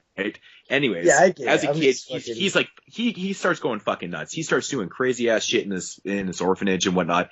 But anyways, him and his sister are at this orphanage, and his sister ends up getting adopted and stuff, and he's really fucking pissed off. He's pissed off because he's stuck at the orphanage, and basically, when he grows up and pissed off. So basically, he uses that anger and aggression towards his sister later on in life. So now he's coming for her because he's pissed off that she got the better life and stuff like that. And this whole movie is just kind of random. Like he's out there just fucking hacking the shit out of people. It's got this crazy ass metal soundtrack. And I will say the fucking gore effects in this movie are nuts. Really, really well done. For a low budget film, the gore effects are fantastic. Really, really bloody and gory. Awesome. I mean, this is exactly what I was looking for. I wasn't expecting, crazy storytelling and shit like that. This movie fucking I had a lot of fun, dude. A lot of fun with this one. Yeah, it's exactly what I wanted from it. So highly recommend it. It was awesome. And, I kept hearing that the killer was, he was basically like kind of like this asthmatic fucking, yeah, I remember him. Breathing I've heavy. actually heard this one a lot. And I didn't really see, I mean, the breathing, was there and stuff. And I guess, to me, that sounds like something that somebody was joking, like was being all funny and was like, oh, it sounds like he has asthma. And then everybody kind of just piled on and, kept using it. And then it kind of just got everywhere. Sounds could like have one been. of those situations. It could have been, man. But yeah, so anyways, he goes on this crazy fucking murdering rampage, just killing everybody. Great kills. And he finally captures his sister, brings her back to this, his lair or whatever. And he starts to, like, torture. It kind of turns into, like, a slasher, almost like torture film. Dude's torturing his sister. That's not cool. Yeah, it's fucking brutal, man. But it's just, like, the gore effects and the blood, like, it's painful to watch, man. It's really good. Mixed in with this really heavy metal soundtrack that, I don't know. Now, I guess not everybody would really appreciate brutal it, if his sister was still a kid. No, his sister in this movie is fucking super hot, and yeah, you get to see her boobies and everything. But I had a lot of fun with this movie. What would not be I thought cool it was a fun if she was a kid. I think it runs. Yeah, it's about 83 minutes, so it's not overly long. It kind of gets into it, and it's really kind of high paced too. Like seems like there's a lot of kills, every few minutes and stuff like that. So I don't know. I recommend it. I know everyone doesn't love this one. It's definitely not for everybody. If you're not a fan of slasher films or even heavy metal music, I probably would not recommend this. Yeah, I know they played that up a lot, was the music. That's how I actually found out about it. Yeah. Somehow, I don't know, I forget, it had something to do with the music on it or something, but it's definitely one that's been on my radar. I don't really care for heavy metal music at all, but I don't think, it doesn't necessarily bother me either. In my opinion, it doesn't take away from it at all. It kind of adds to it. I can look past shit like that. Because the way the story's told, it's so random, this backstory, it kind of develops through the film. But as he's like randomly killing people, you kind of learn about the story and stuff. So the metal, it doesn't really take anything away from the film to me. I mean, if you're looking for a movie that has a formulaic structure, of storytelling to it, this isn't for you then. Stay the fuck away from it. Yeah. But if you're going to take it for what it is as a fucking brutal slasher with lots of good gore effects, I wouldn't say it's like on some next level shit, but it's really, really good, man. There's some fucking awesome scenes in this, I will admit. For sure. Check it out. Definitely been on my radar. I'll check it out. I'll definitely check it out. You seen that one, Jeremy? I have not, but I know about it. I'm going to rate the entire release because I picked up the steelbook. It's a fantastic fucking steelbook. If you guys, I have not done a video for this. I haven't showed it off. I know Andrew's done a video. Andrew Ballon has done a video for this. I believe he was actually the first one on YouTube. So anyways, that's the steelbook. Check that out. And it comes with the soundtrack. So, if you're into the heavy metal music. Yeah, they definitely played up the music. I remember that. Because I remember the soundtrack thing they was talking. Yeah, okay. What did you rate that? If I had to rate this whole thing, I'd give it 8 out of 10. I like the whole package. I like everything. I love the movie. I thought it was fantastic, and it has replay value for me. Especially, it's one of those movies that you can throw on with your buddies because you don't really need to know a lot about the story. It's more about watching the kills and just what you're fucking visually seeing. I think it's great, man. All right. Yeah. So the pick of the weeks, we got Trick or Treat, man. I think that's the pick of the month, man. I love that movie. Moodz with the Orphan Killer, and then of course me with Jack Brooks, which I probably didn't sell it good enough. I think people should check it out. It's cool. All right. Go ahead, Jeremy. All right, so we're now gonna move on to a discussion of a film that we all watch. So every week from now on, we're gonna be watching one film, and we're gonna be discussing that in more depth than films that we talked about and what we watched. So today we'll be talking about the I know it got shot in 2012, but released in 2013, and that's Brandon Cronenberg's directorial debut. Son of David Cronenberg. Cronenberg directorial debut of AntiViral, which is made in the foreign land of Canada. I was just gonna say you forgot to say. Is it really? Foreign to you guys, dude. Brandon Cronenberg. Oh yeah, David Cronenberg is Canadian. That's right. I was waiting to throw that joke in there, man. Come on. But that's awesome. AntiViral would have been my pick of the week if it wasn't the movie of the week. So that should probably tell you my opinion about the movie already. But pretty much the movie, I guess we could give a synopsis. Pretty much the movie is about a character. What the fuck is his name? I should probably have fucking notes. His name should be Casper. Cass. His name is Sid. Sid. Name is Sid March. Sid March. He's really pale, man. Who's played by Caleb Landry Jones, who did an awesome fucking job in this movie. I thought he was. I do agree. He was pretty. He was awesome. really fucking awesome in this His movie. look just worked for it too, man. Yeah. So, movie's pretty much about this futuristic world who is obsessed with celebrities, and everybody in the world wants to have some part of celebrity in them. So they go even crazy enough to, whenever these celebrities get sick, these big companies come and take a sample of the celebrity's virus, pretty much, and they inject it into and they a copyright person. it to where it can't be. It's like your DVD that's copy protected. That's the virus. Yeah, so they inject the virus into the person, so you pretty much have the same virus that your favorite celebrity has, and they sell celebrity meat and shit like that. Yeah, the meat was very kind of disturbing to me. They take what they do is they take cells from the muscles of the celebrity, and then they somehow take the formula and turn it into some kind of gray steak thing, and it's fucking gross, dude. And people love it; they want to eat it. The fucking meat looks so awful. It was so fucking awful. Like the scene where he's eating a steak, like later on in the film, I was like, oh god, that just looked horrible, man. And another thing I think we should say is it's not a main part of the film, the whole steak thing. It's just something that's there. There's a few things that just gives a good description of how obsessed with these celebrities they are, and that's one of the things. It's not a huge part of the film. It's very subtle. It's just two scenes where they're talking about this steak, and but it stands out. It stands out. But anyway, Sid injects himself with all these viruses and sells them on the black market to this guy who owns the He's butcher pirating shop. these viruses. He's breaking copy protection. He's transferring them from his body to to a machine which he has stolen and is using illegally. This company he works for, he gets the viruses there. He transfers them through his body, infecting himself, and he is selling them to people. Right? Correct. And so one day he gets this call that he has to go inject this virus from one of these celebrities that he kind of idolizes a little bit. And he goes... If I'm not mistaken, I don't think does it really show that he idolizes her, though? Well, in the beginning of the movie, her picture's up on the screen, and he's like looking at her and talking about how beautiful she is. But anyway, I think it's also because she was in the news so much, and she was the most popular celebrity at the time that people wanted to be in touch with too. I don't think it was so much himself that he was obsessed with her. It was the fact that she was bringing in the most business kind of for them. Was in the end. It's just he didn't lead it on at first. It's kind of one of those dilemmas where is he really just as bad as everybody else, or is he kind of putting on a front, or is he not putting on a front? Is he actually you know what I mean?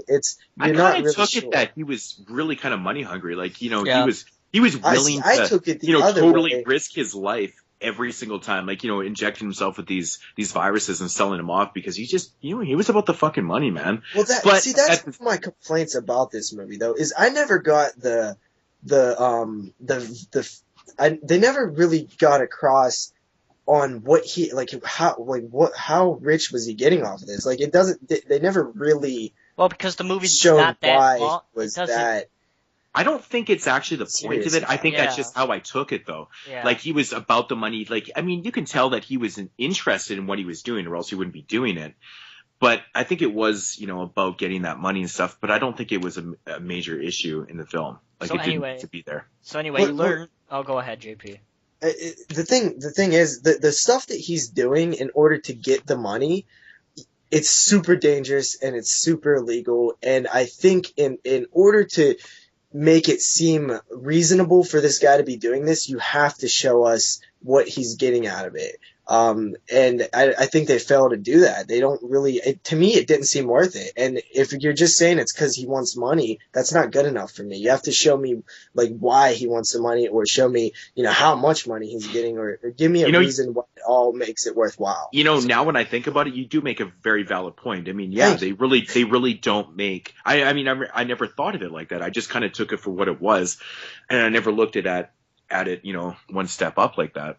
But that is a very valid point, though, because he doesn't get anything out of it except for the shit beaten out of him. Yeah, and that was one of the main things that was bugging me. I'm just like, why is this guy doing this? Because if it is just for money, that's not good enough reason for me. You have to show me more of like why he's putting his life on the line and doing this crazy shit. What's in it for him? But yeah, I mean, go ahead with the. All right. So he goes and injects this virus of this, this chick that he kind of idolizes, and we find out that she has this life-threatening illness that is actually puts it in his body. After he puts it in his body, so this illness is like the hottest illness on the market right now, because it's not. I don't think it's for sale yet or anything like that, but he has it in his body. So everybody wants to have this part of this actress.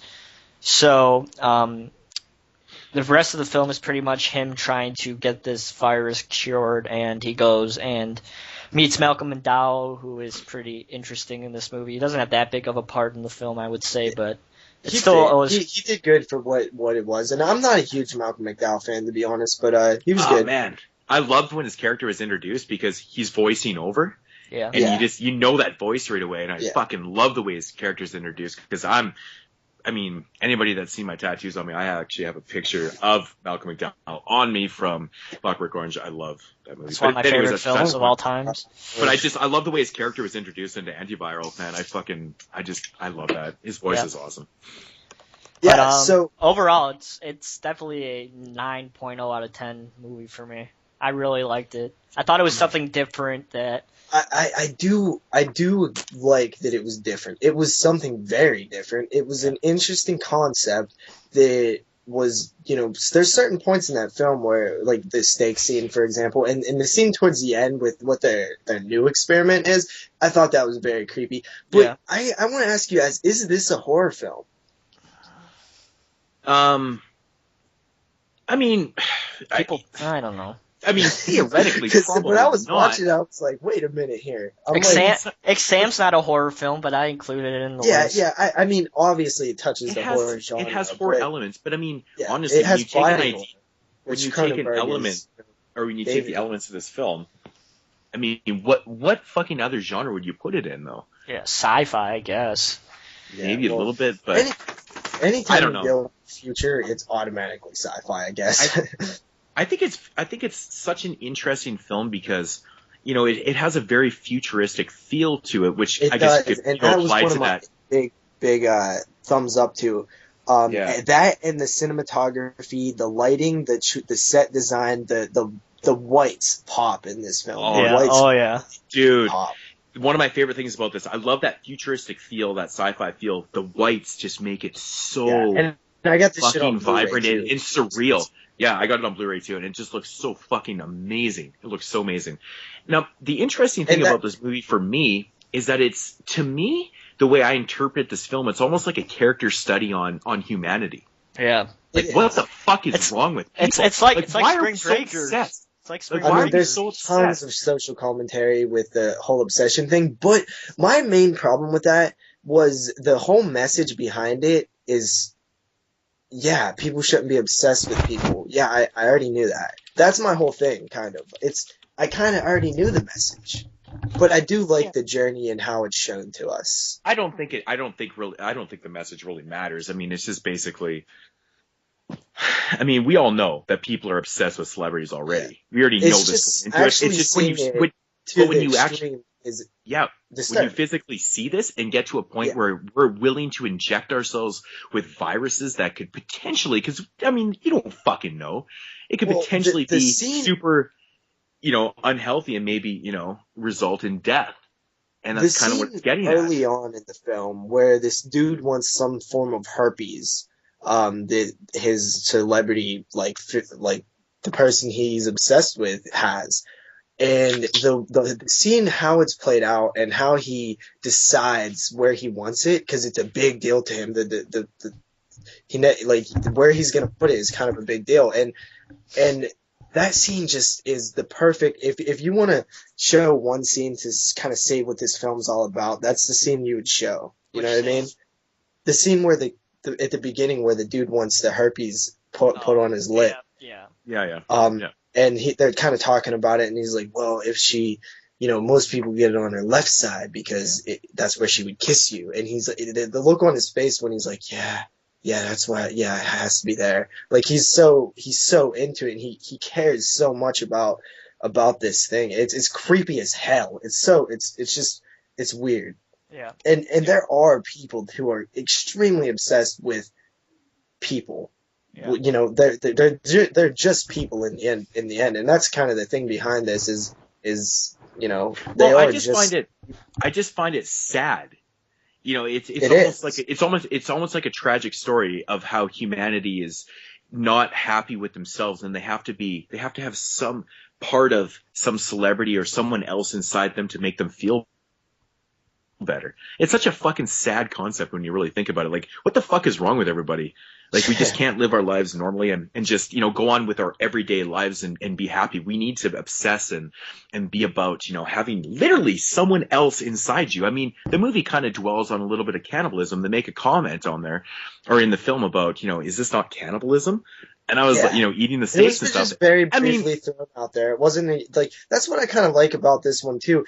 Everything's not straight up shown to you, spelled out for you, and really in your face. But at the same time, I think it kind of hurts it in a little bit also, because I think that some of it might be a little too, I don't want to call it bad filmmaking because it's not.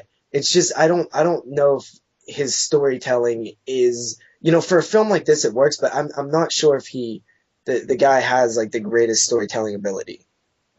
I kind of disagree, man. I think it's his first movie, kind of a fucking break. Yeah, but it's not even that though. You can't just like judge a movie by it's only his first movie, so you kind of have to judge Steven Spielberg's first movie was probably right? asshole.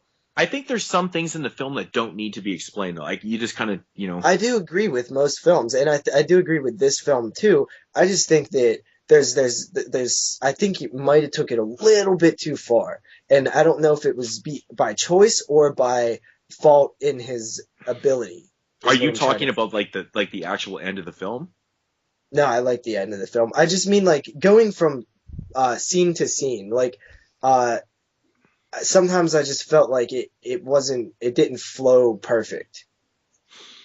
Huh. Interesting. Yeah, I don't know. I've watched this movie twice now, and I really don't have a lot of problems with it. I really like the way it's done. Yeah, I like it a lot. I like the transitions in the film, and I just think it's so everything, There is no doubt that he is talented at visually telling a story, though. Well, he's very much like his father. I mean, honestly, an idea like this could only come from a Cronenberg family. Yeah. I mean, if you've seen any earlier David Cronenberg films, they're so fucking bizarre. Crash.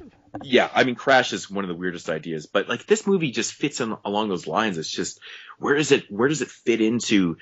What genre does this fit into? That's why I have my Cronenberg films in the fucking horror section, because it's kind of like David Lynch films though too. They're just weird, different concepts, very unique. And that's what I really liked about this. But visually, I could not get over how beautiful this movie was. Yeah. He did a great job with this. I mean, here's kind of an example of what I was saying. There's a scene where he's talking to this chick and she's like bleeding out of her mouth, and she's like, has the bleeding out of your mouth started yet? I wasn't sure like who the hell that chick was at first. Yeah.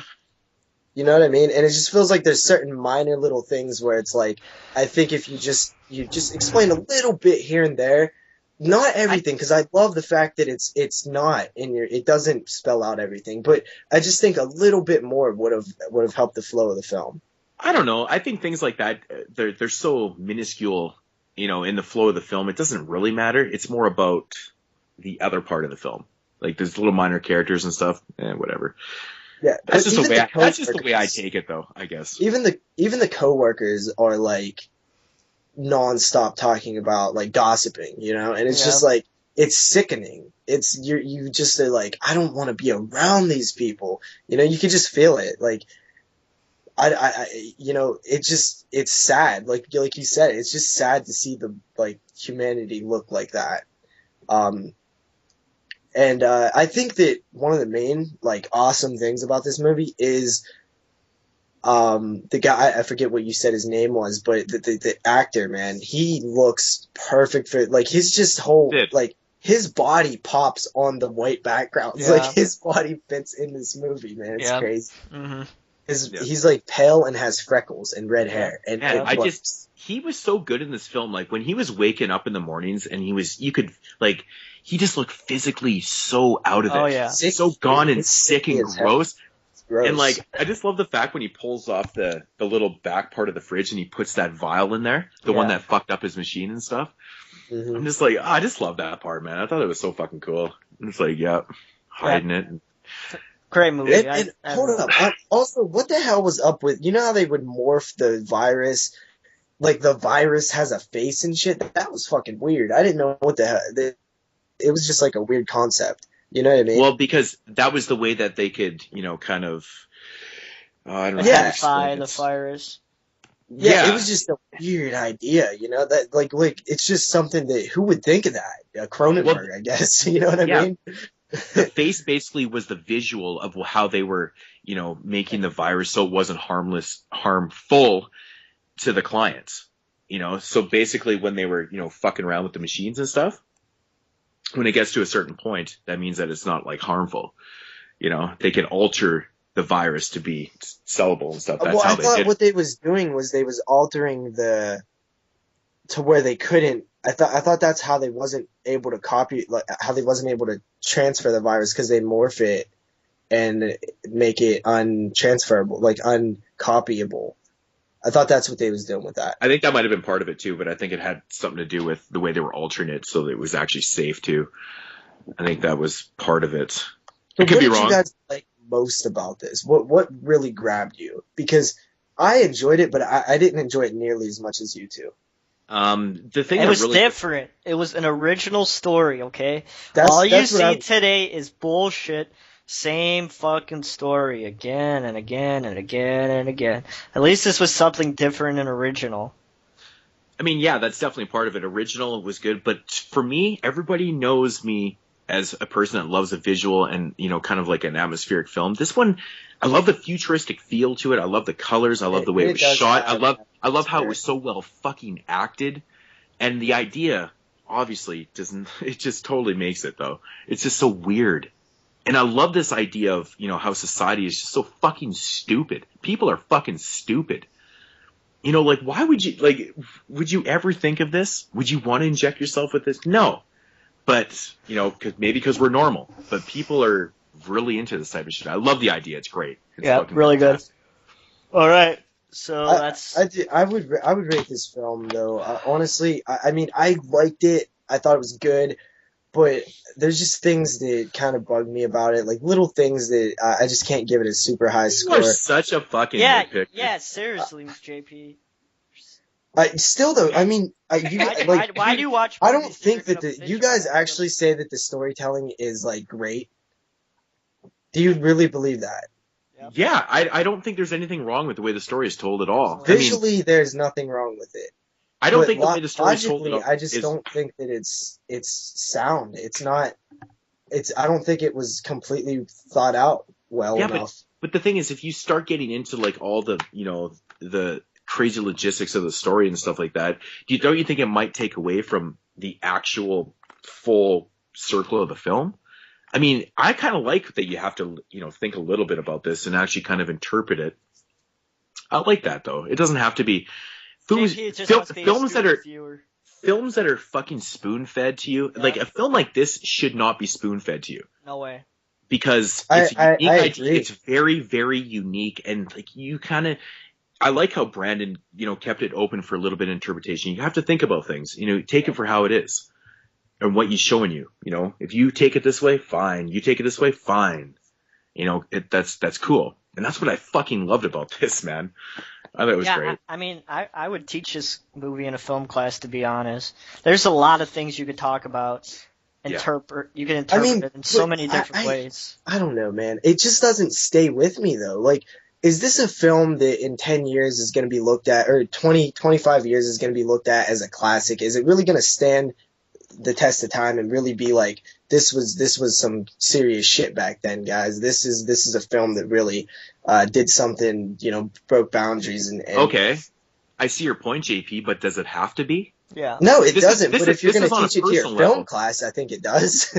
Well, I mean, That's not true. My teacher fucking showed me Ravenous. Come on, that movie isn't Never seen fucking. it. See that's it's a that's cannibal good, movie. that's a good example of a film that's totally unappreciated. Yeah. Underappreciated, man. That movie's great. But I mean, I don't know. If I had to rate AntiViral, I give it 9 out of 10. Yeah. Also, Really? I gave it a 7 out of 10. I wish that I think honestly it could have probably been cut down. I mean, this movie almost runs 2 hours. You probably could have made it about 100 That minutes. sticks with me though, dude. It's kind of like It is all right, 100 minutes, I liked it Moodz. a lot. It's an hour and 45 minutes to 100 minutes. 105 Honestly, minutes. it didn't feel that long to me, but it's just something that I kind of did. I did think about it the next day, and I'm like, like what did he mean by this, and like what did that? Which is good, any film that could do that is awesome. But at the end of the day, I looked at it like, yeah, it had some interesting ideas. I like the whole meat thing and the obsession thing, but it doesn't stick with me. It's not a film that I'm gonna revisit all the time, or it's not something that I think I have to show people. Okay, well that's just your view. It's your on it. opinion. I mean, personally, I think this Obviously, was like when I this first whole watched show this, is our opinions. it actually, well, no, totally. That's exactly what we're doing here. But I mean, me personally, this movie really stuck to me. Hello? Was that a ring? Yeah. But anyways, like this movie totally stuck with me. And I don't know, I just, I have really no issues with it, to be honest. I don't think JP's on with us No, anymore. I'm here. Oh, okay. Yeah, I think it really does because it's just so fucking unique and weird. It's such a weird idea that all of Cronenberg's movies stick with me. It is. You know, It his is a father's weird films, idea, and but, I can see Brandon going along in his steps and just creating even more films just like his father. So. Yep. I mean, it is a weird idea, and it's cool, but I mean, is it really like that awesome of an idea though? I mean, we all know that obsessing over something is bad. Is it? You obsess over the Pittsburgh Steelers winning 6 Super Bowls. That doesn't mean jack shit. It's not even the fact that it's just what they're obsessing over. Injecting yourself with viruses from your it's such. I mean, but that poses another question, though. I mean, is that even like realistic? Is that like, dude? I don't think anything will ever get that crazy. Yeah, but the feel of the film isn't. I mean, it has a futuristic feel to it. So, like any type of sci-fi films that you watch, are they really realistic? Because if they're set in the future, is it realistic? Because we don't know. Yeah. Well, that doesn't really matter, motherfucker. But look, so dude, it's as simple as turning the ringer off. I did, but it turned back on somehow. Okay. But no, listen. So okay, it is a great movie visually. It's a great movie atmospherically. I totally agree with that. With the it really does have this weird, odd, futuristic feel to it that I don't think I ever really felt before. But I honestly, just the main story to me is not that cool. It's pretty interesting, but it's not, I don't see it as cool as you guys do. And I think that's what my main problem is with it. But I could be, completely in the minority, which is fine. It's just that's my thing with it, is I don't really feel that the story is as cool as maybe you guys do. All right, so okay. that's your Totally opinion. acceptable. All right, So move on. Go ahead, Moodz. I still liked it though. Don't turn this into like a Hellraiser thing. No. What have we got? I gave it a 9.5, or no, I gave it a 9 out of 10. Yeah, Jeremy and I gave it a 9. 7. Yeah, Okay. 9. Okay, All cool. right, So so we're gonna move into the final segment now, and it shouldn't be that long. I know we've been talking for 2 hours already, so we're gonna go to JP with the horror news. So go ahead, JP. Okay, so first up, the first little piece of news is that From Dusk Till Dawn is now a TV show. It's going to be airing on this new network called the El Rey Network. It's supposed to debut later this month, I think. It's supposed to premiere. It's actually filming right now, I believe. and it's supposed to premiere in the first quarter of 2010 episodes, and it's starring that dude from that 70s show, the Fez. He's going to be in it. And I think Robert Rodriguez has something to do with it, but I read a little bit about the story, and it's pretty much a remake. What do you guys think about that? I really don't give a shit. I'm not a huge fan of those movies, so. Moodz? Okay, I think I missed something at the beginning. What movie was it? It's from Dusk to Dawn, a TV series. Oh yeah, from the TV series. Okay. Yeah, honestly, I'm a little confused on all these fucking movies turning into TV that series. actually was going to be my next question. I was going to ask you guys, is taking the franchise to a TV series the new remake? Is that what's going on right now? Honestly, I wouldn't say if it's the new remake, but it definitely is becoming more prolific. Yeah. In today's world. I mean, holy fuck, Bates Motel, we got fucking all these shows coming out. Getting back to the Dusk Till Dawn one, I personally love the first film. I think it's fantastic. The second movie's kind of like a remake of the first one. It's kind of weird. Just set in a bank, different. I really enjoyed the third one, to be honest. Low budget, fucking fun. But as a TV series, I don't know. Like, how are they going to develop this into a TV series? I don't get it. I think it's kind of going to be. It's supposed to follow the Gecko brothers or whatever the hell their name was, but they're obviously not played by Tarantino and George Clooney. They're going to be recasted, and it follows them as they abduct that family and basically are running into vampires across Texas. That's the story, and not going to be played by Juliette Lewis and Harvey Keitel. Yeah. Yeah. I'm not really. I don't know, man. I'm not too interested in this, to be honest. I'm a huge. I really like Bates Motel, and I really like. How are they developing? Are they going to make it a vampire show? Is that what it is? Yeah. Yeah. Okay. But it's going to be more of a drama, I guess. I don't know. You never know with these things. But do we really need another fucking vampire show? Seriously, like, don't get me wrong. Like, I don't hate vampires. Anything vampire related, but come on, man. Vampires is turning into like the new zombie. Vampires is played out, man. It's so fucking. Vampires get like what the zombie genre did. I mean, a lot of people criticize The Walking Dead for kind of killing the zombie genre because it just. I think it revitalized it, but then kind of oversaturated it. Well, that's what I'm saying. A little oversaturated because it got so popular, and obviously there's just like a zombie movie coming out every fucking day. What is this, 1981 with the slasher films? Yeah. Zombie films are coming out every fucking day. It's like, I don't know, man. Do we need another? I mean, True Blood just ended. Do we need another fucking vampire show? I don't know. The thing is, dude, the vampires. There's no new mythology. There's nothing new for the vampires. Like, let the right unless one of course you change it. Unless of course you change it. Yeah, but Let the Right One In is about the best vampire film I think we'll see for a little while. Yes, and we're talking about the original one, right? Yeah, not Let Me In, Let the Right One In. Okay, I just wanted to clarify that just in case you were, totally. All right, next. Wolfman, NBC, 13 episodes. It's going to be a TV show. Cool. Yeah, so that's really? What I'm saying. The Wolfman? Okay, so what's the premise behind this? I don't know. I think it's the same as the Wolfman's been for fucking ever.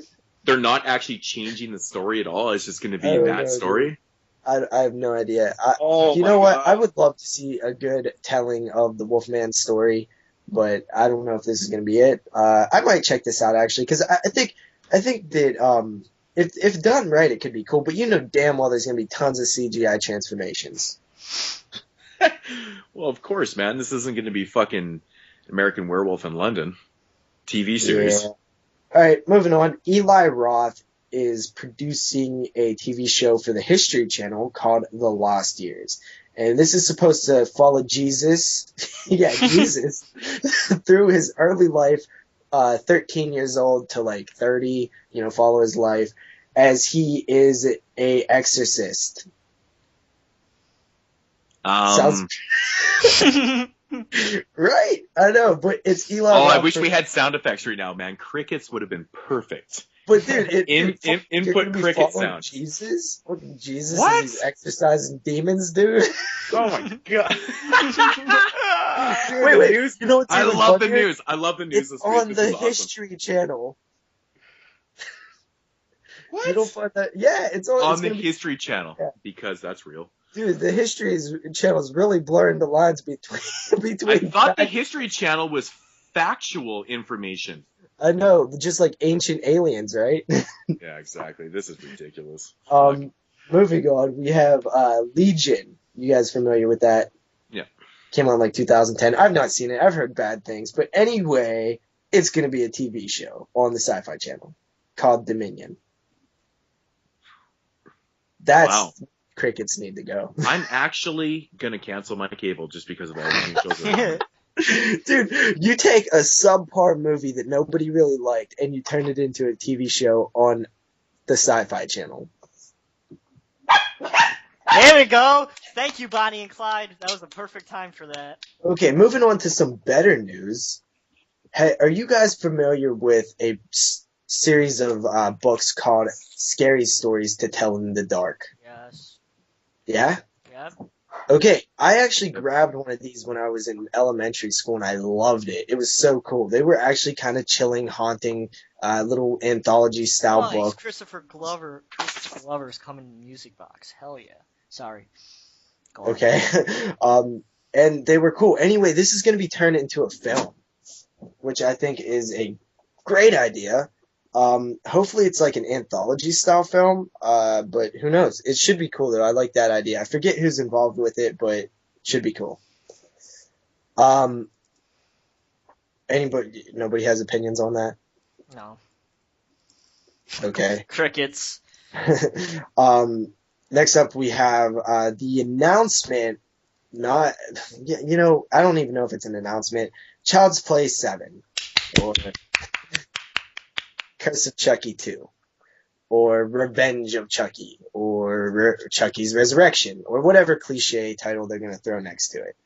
I liked Curse of Chucky a lot. Now the thing, everybody's like, okay, Child's Play 7, it's happening, it's a go, it's happening, but that's not true. The only thing that happened was Don Mancini tweeted, for those asking about the ending of of Curse of Chucky, it will all be explained in Child's Play 7. That's all that we've gotten. There's no green light. No studio has announced that it's moving forward. It's just Don Mancini announcing that, hey, he's working on a Child's Play 7. So everybody needs to step on the brake a little bit, because there's nothing official happening yet. But Jesus I like the Christ. idea. I was so excited when I heard about this. I know, and I was like, chill out, everybody. It's not, that always happens. People just say that they're working on something, and like that's why there's still a rumor of fucking Phantasm 5 for the past 10 years. Yeah, I know. That's. But I'm sure we'll see it. I'm sure that Child's Play 6 did very good on DVD, because I know everybody was talking about it, and I would love to see another one. And I think this direct-to-video route is actually working, so I would love to see a series of Child's Play films come down the road. What do you guys think? Well, you guys already know my opinion on that. Child's Play is my favorite horror franchise. It's my favorite horror film, so anything Chucky is good for me. So Cool. I'm always down for a new Child's Play film, as long as it doesn't include Glenn or Glenda. Yeah. or Tiffany even. Honestly, I can handle Tiffany, but the Glenn or Glenda thing, man. I mean, I understand where they're going with that, but give me a fucking break. It was ridiculous. Jennifer Tilly looks kind of bad. She's old, dude. Just saying. Dude, Jennifer Tilly's like in her mid-50s. Yeah. Really? Yeah. Holy hell. But anyway, that's pretty much it for the news, but I do have some DVD announcements if you guys would like to hear them really quickly. Of course we would. Okay, there's a film called Sanitaruim. Has Robert Englund in it, Malcolm McDowell. It's coming out on DVD December 31st. Not sure what all it's about, but that's happening. Then we have Carrie, the remake, the second time remake. Oh yeah, it was a piece of shit. You don't even bother. It's video on demand January 3rd and DVD and Blu-ray January 14th. You know, when Carrie premiered the trailer in front of the Evil Dead, me and Moodz both had the same story pretty much. We both looked at our friends and was like, what the hell is that? Because it was like they showed the whole film in the trailer and it didn't look at all awesome. No. It's just it's unnecessary again. Like, really, stop remaking these type of movies. We don't need them. Yeah. So then we have an announcement from Scream Factory. Good old Scream Factory. I just love Scream Factory. But they announced a film called From Beneath, hitting DVD and Blu-ray March 15th of 2014. It's a newer film, right? That's pretty awesome, man. I was actually quite impressed with, their chiller releases, right? Yeah. Dead Souls, it wasn't, an A+ film. I thought the movie was really good until the end. So I give them props for releasing that. And then they released that, The Five Senses anthology film or whatever it was called. Plus, I thought that was... Oh, Cockneys vs. Zombies, yeah, too. That was very cool, too. Yeah. Actually, one of my favorite Zomcoms of all time. I'm actually not going to lie, because that shit was really entertaining, man. I highly recommend it over Shaun of the Dead. I mean, everybody knows my opinions on Shaun of the Dead. I think it's super overrated. I don't find it that hilarious, but Cockneys vs. Zombies, way better. But no, so Scream Factory, man, you gotta like what they're doing, man. They're putting out the retro stuff, nice HD transfers, reversible cover art, the fucking slipcases that have awesome cover, artwork. And then they have their, lesser titles that don't get the collector's edition releases, but they still get, double features or whatever. Crawlspace. Yeah, and then you have the TV stuff that they plan on doing now, the TV Terror double features, and then you have the all night marathon things with the 4 lower quality films, and they're jam packing them on to DVD or whatever, and then now you have the newer stuff too, that they're picking up these newer films that need distribution. Yeah, they're doing just a great job, man, just a great job. And speaking on those TV Terrors, Scream Factory, when they first announced those TV Terrors, they said, if they sell well, they're going to keep releasing volumes of them. So people, if you're listening out there, when they come out, support Scream Factory, buy these fucking things, because I want to see more. I love the old 70s TV films. Oh, yeah. Yeah. I mean, there's so many good TV films from the 70s. He said so. He's selfish. Yeah, so fucking buy this shit. Oh, yeah. No, I 100% agree. I newly discovered Horror Hound magazine. I've always known about it, but I decided to grab a couple older issues on eBay for like $2 a piece. And there's an issue that I was going through that talks about horror on TV throughout like history.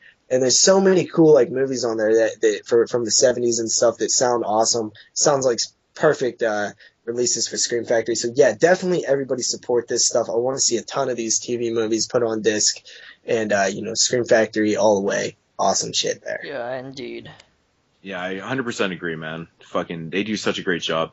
And Whorehounds, great magazine. Yeah, I'm loving that it. shit. I'm subscribing to that shit. I like it. Do you guys know Rue Morgue? It's a Canadian horror mag. From where's this land of Canada you speak of? So it's a fucking foreign magazine to you guys. Anyways, I highly recommend it. Rue Morgue is fucking fantastic. It has a great little blurb thing in there. It's like, what do they call it? The Coroner's Report. And it's like morbid facts and like true stories and shit. I think it's so fucking funny to read, man. It's hilarious. But really good reviews and stuff. Definitely check out Rue Morgue. Awesome shit. Maybe I will send you guys copies of those, since you guys, it's all foreign to you. Yeah. Anything else, JP? No, that about wraps it up. That's it for the news? That's it for the fucking news? Are you serious? I thought we were just getting going here. We're only 2 hours and 20 minutes into the show.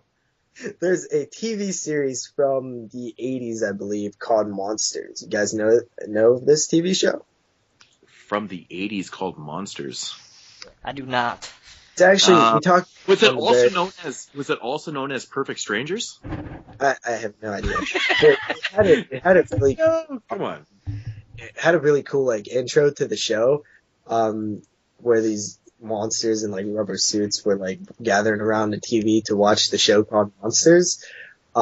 Which I think it was funny because like the show was about like humans like dealing with the supernatural, but I think the monsters were the humans to the monsters.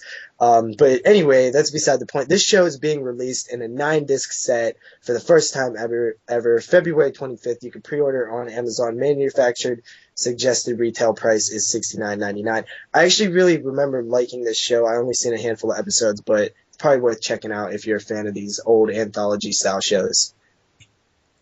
Huh. Sounds cool. Is that it? I don't know what the show is, but whatever. Just YouTube it. YouTube the intro, and you'll probably buy it off of that. All right, so that's gonna wrap it up for that's episode. gonna wrap up this week of number. Sorry, JP, you want to close the fucking show?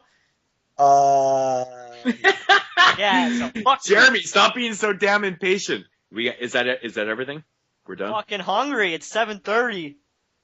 Oh shit! It's only 5:30 where I am. So anyway, thanks again everybody for listening to the 22 Shots of Moodz and Horror. I'm sorry I'm a little bitch and I'm hungry and I'm fucking speeding everything up. If you want to follow me on YouTube, you can at youtube.com/NESRuler22. If you want to follow JP, you can follow him at youtube.com/doubleshotj. And if you want to follow Moodz, youtube.com/Moodz616. Next week we'll be doing Maniac, right? Yeah. And if you want to see all of us doing reviews, you can check us out at Body Bags. Yeah. I think it's Body Type Bags, in Body Bags. right, or whatever. Actually, Moodz will throw a link in the description of the video if you're watching it on YouTube. And I will. One last thing. Sorry for all of the pauses and dogs barking this episode. I kind of had some shit going on at the house right now, so sorry for that. We'll clean it up a bit next time. Yeah. So that should be it for everybody, and we shall talk to you guys again next Saturday with a third episode of the 22 Shots of Moodz and Horror podcast. So talk to you guys soon.